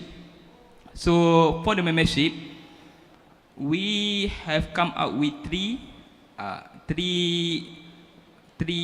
rules to be the membership, which is the first one is that all registered full-time student IUM are belong to student union. Any members shall exercise his right as a member. And the last one is that student union committee shall abide by the constitution and shall not act in any way inconsistent with the responsibility. The right of member, any member whose membership have been accepted and endorsed by the management committee shall exercise his right as a member. This includes to participate in the general meeting and activities conducted by the society and to vote and be voted as office bearer to the society. So this is basically what the KBS want, is that we want that the management committee should have the right as a member in terms of participating in general meeting and activity that is conducted by the society, and also to be voted and to vote as office bearer to the society, this including the KBS side.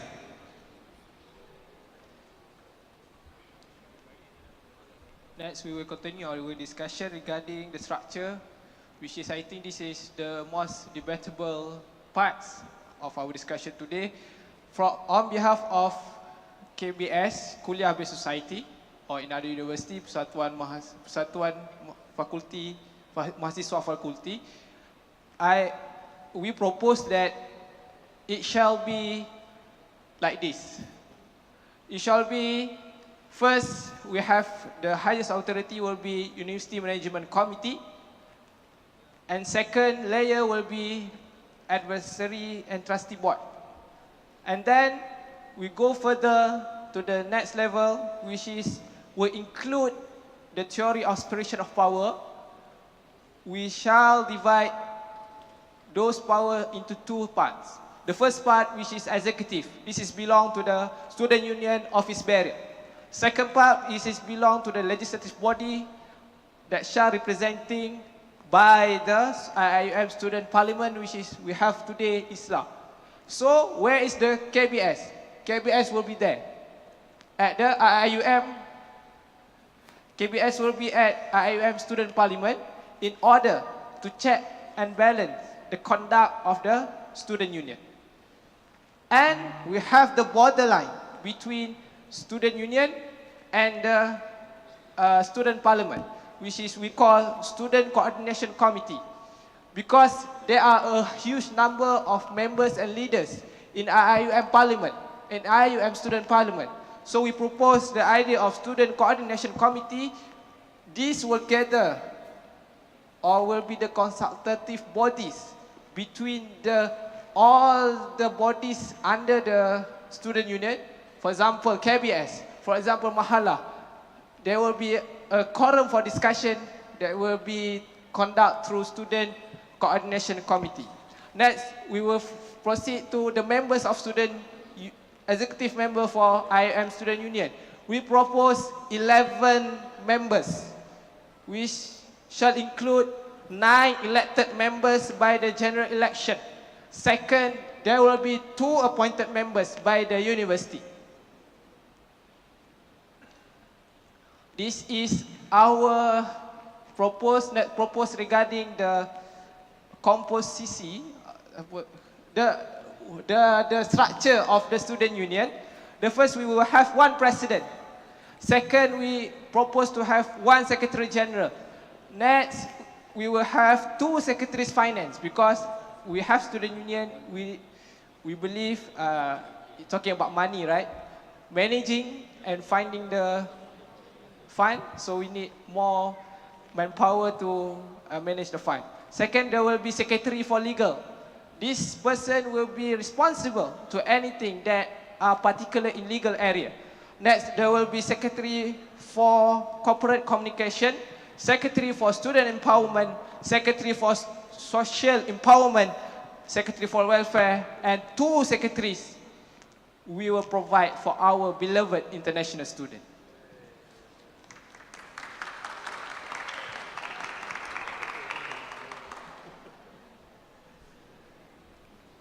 Okay, for the next thing is that the eligibility to stand as candidate. Only student unions members who fulfill the qualification set out in this constitution shall be eligible for nomination and election to the student union. The qualifications are, the first one is that students who are of good moral character and who observe the Islamic code conduct required by the university. The second one is that students who their leadership qualities serve as good example to others. Students who have passed academically through at least 1 academic year of study in the university. And then the fourth one is that students who obtain the CGPA of not less than 2.75. Students who against when disciplinary unit notice have never been served, and also students who have never been required to repeat 1 or more semester. Student must possess an experience of being a committee in the society. And lastly, student must pass an interview conducted by the special committees provided by the election committee.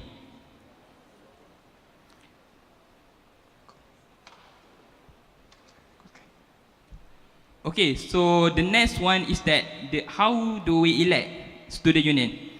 So for the mode of election, it will be conducted by a committee elected by the student parliament, and then the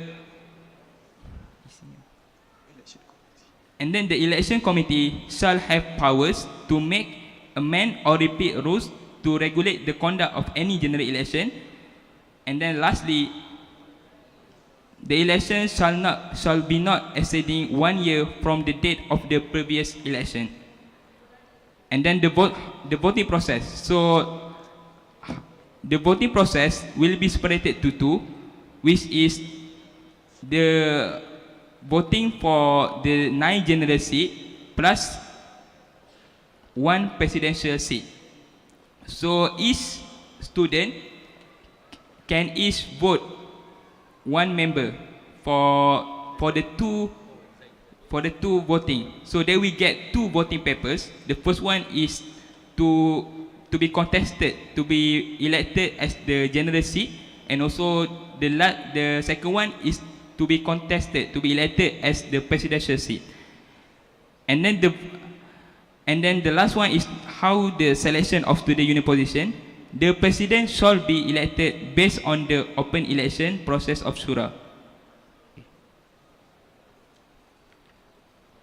So this is our proposal regarding the funding structure or financial management of student union. First, the sources. We propose to get the money from the student fees, And then we propose to have some physical asset through student cooperation, trust fund, alumni, rental service, because we believe after student union will be established, there will be a lot of room, a lot of venue that will belong to the student. And then of course we need some money from the government, and also we will try to establish student consultant. We shall propose to have training, and then we will make money from it. For the allocation, there will be 4 important how the financial money will be distributed. The first is for student union administration. This is important because student union itself need money to administrate and to manage their office and everything regarding the administration matters. Second, for the development of student welfare, this is the most important for the student union to use the money focusing on the student welfare. And then also emergency money. Practically speaking, if there any use of money for important matters, we will try to allocate. The student union will need to allocate that money for that purpose. And then of course, for the student activities, that the money will be distributed for all student bodies and the student union. Lastly, big responsibility come, big freedom, huge freedom come with a big responsibility. In order to achieve this, KBS want to say something about the power and the limitation of the student union. First, student union shall act independently of the university. They shall be entitled to determine the use of its own funds. So the student union will have not really absolute, the authority to managing their fund. And then the student union shall make any diplomatic relationship with other parties in the condition must be done according to the law of Malaysia. And then student union shall be empowered to establish any company student cooperation that is considered necessary for the operation of any activity student union. And other agreement between the student union and university, the student union shall have full authority to manage and control the use of all premises of the student union. And the annual budget for all student activities of the student union and its company shall be prepared by student union officer. But in order to pass anything regarding the budget and the funding, we need to notify the student parliament. Islam must be notified because there will be the gathering of the all student leaders in the IIUM to know where the money go and where we get the money. And then this is important part on behalf of KBS, the limitation. Any members seeking to establish a recognized society shall apply to student union. As student union may grant recognition if it is satisfied that the society is not in conflict with student union aims and objective values, the society proposed activities are deemed acceptable in relation to the student union policy for the approval of the new societies. And this is the important part. We on behalf of KBS, we would like to say that student union may not interfere in any internal matters of the society and the student union, because any bodies under student union shall have their own role to be played in that particular areas. So we propose that student union cannot interfere in any internal matters of the society or the bodies under the student union. Is that we end our presentation with the word from Professor Diraja Engku Aziz. Pelajar sambil mencabar, pengetahuan tidak berjuntai seperti pisang. bangsamu tidak maju tanpa pemimpin pengalaman yang punya pengalaman mencabar dan terpelajar. Wabillahi taufiq wal hidayah. Wassalamualaikum warahmatullahi wabarakatuh. Thank you, representative from KBS. Can we have the let's open the session for the Q&A session. Can we have the question from the floor? We have one at the far right. Sister, you may go. You may start first. Okay, Bismillahirrahmanirrahim. My name is Tina Fatihah binti Sahlan, and I am from KLM IIUM Pago. Okay, so I want to ask about the CGPA for the student who will be in SU. So if we refer to the slide, the proposed CGPA is 2.75, right? So it's not the CGPA is too low, because as we can see, the previous proposal from others, the minimum CGPA is 3.0. So I think 2.75 is too low, because as we know that our main responsibility as a student is to maintain and manage our studies well, despite our involvement in society and also other programs. So what point of view that you take 2.75 as the minimum CGPA for SU candidates? Thank you. Okay, so for the CGPA, actually that we limit it to, we only set the limitation for 2.75 is because that we think that this open up more opportunities for students to be elected for student union, because we think that the value of student union, they need to focus on academic, but at the same time, not all members, not all humans are gifted equally. Sometimes there are students who cannot manage well in academics, but they still can strive in terms of management, in terms of leadership qualities, in terms of influencing other people. So that's why we set the limit to 2.75, because we want to open up more opportunities for students to run as student union.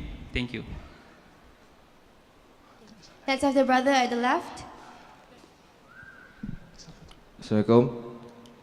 My name is Fadli from UITM, and I'm concerned about, you said there will be 11 executive members, and that there will be 2 appointed members by the university. But what I understand is student union is student empowerment, right?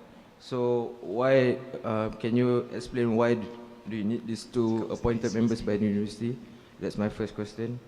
And the second question is here where you have said in the power and limitation where student unions shall be entitled to determine the use of their own funds.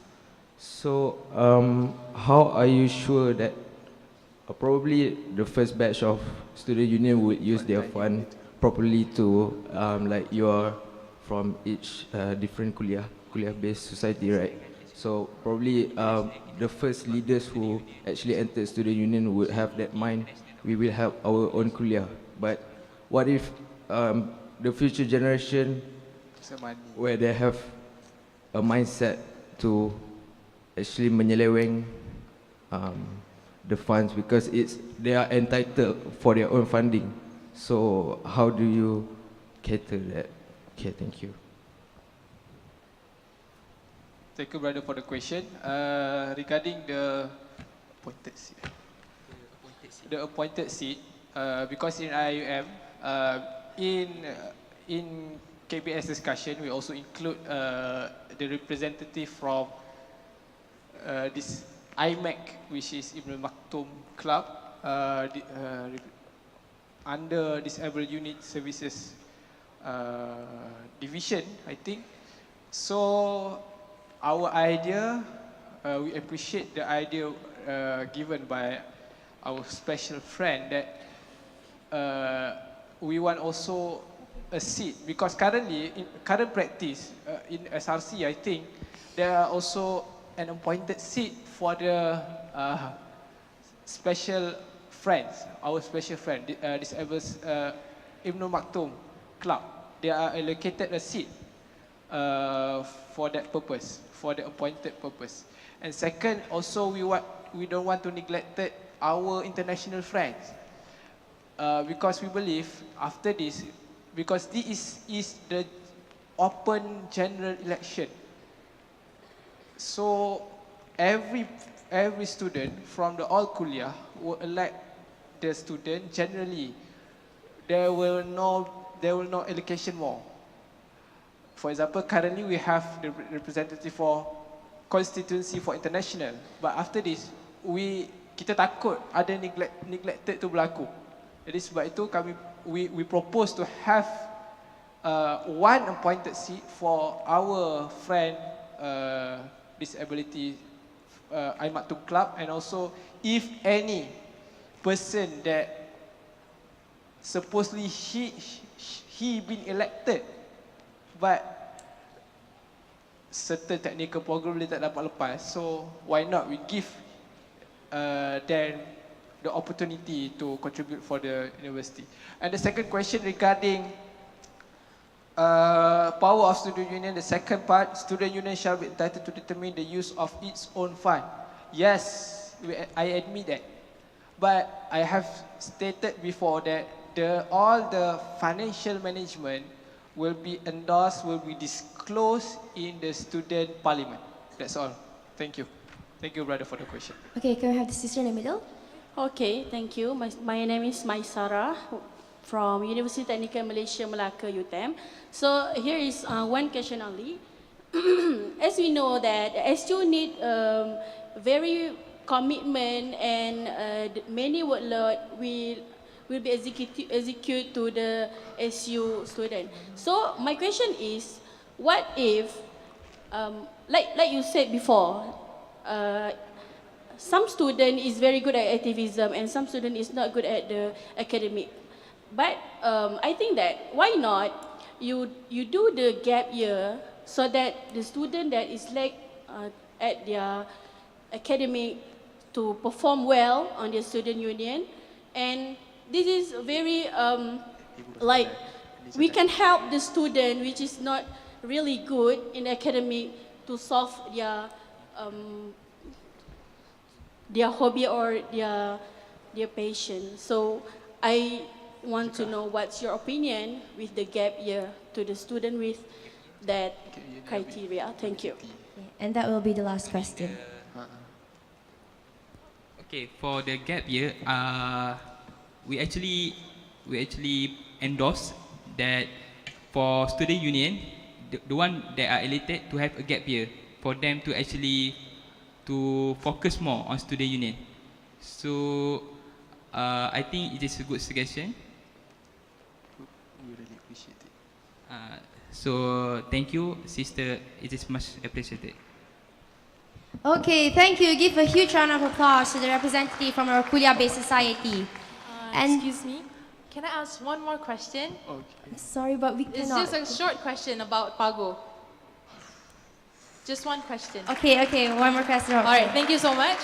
Okay, since this is a Kuliah-based society, what is your mechanism to bond all Kuliahs together, and also how do you plan to gather the Kuliahs together since this is based in Gombak?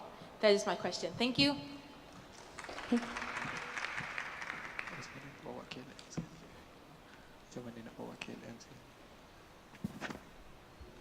Okay, with regards to Pagos, actually, from my experience, currently I'm the chairman of KBS. But the thing is that for Pago, personally, they have limitation in terms of transportation, and usually they cannot come to meeting that we conduct. So that's the thing. It is there are limitation. There are limitation for us to actually combine together. But I think that this actually can be resolved if the university can, because when the elected student union, they have a gap year, so they don't have to worry about the academic. Okay, so that's the first thing. And then the second one is that for the university to actually provide transportation for Pagos to come. Maybe in terms of giving not a bus transportation, but a flexible, a mobile transportation where they can actually go back to Pago and come back to Gombak. Because I think that the main problem is that the distance between Pago and Gombak itself. So inshallah we will try to have a discussion after this and come up with a better solution. Thank you. Okay, thank you so much. And that marks the end of our 8th and final proposal presentation of today's conference. Before we end, I would like to invite the judges to deliberate. The judges to exit the hall to deliberate on all 8 proposals. And the audiences are requested to remain in the hall. I do.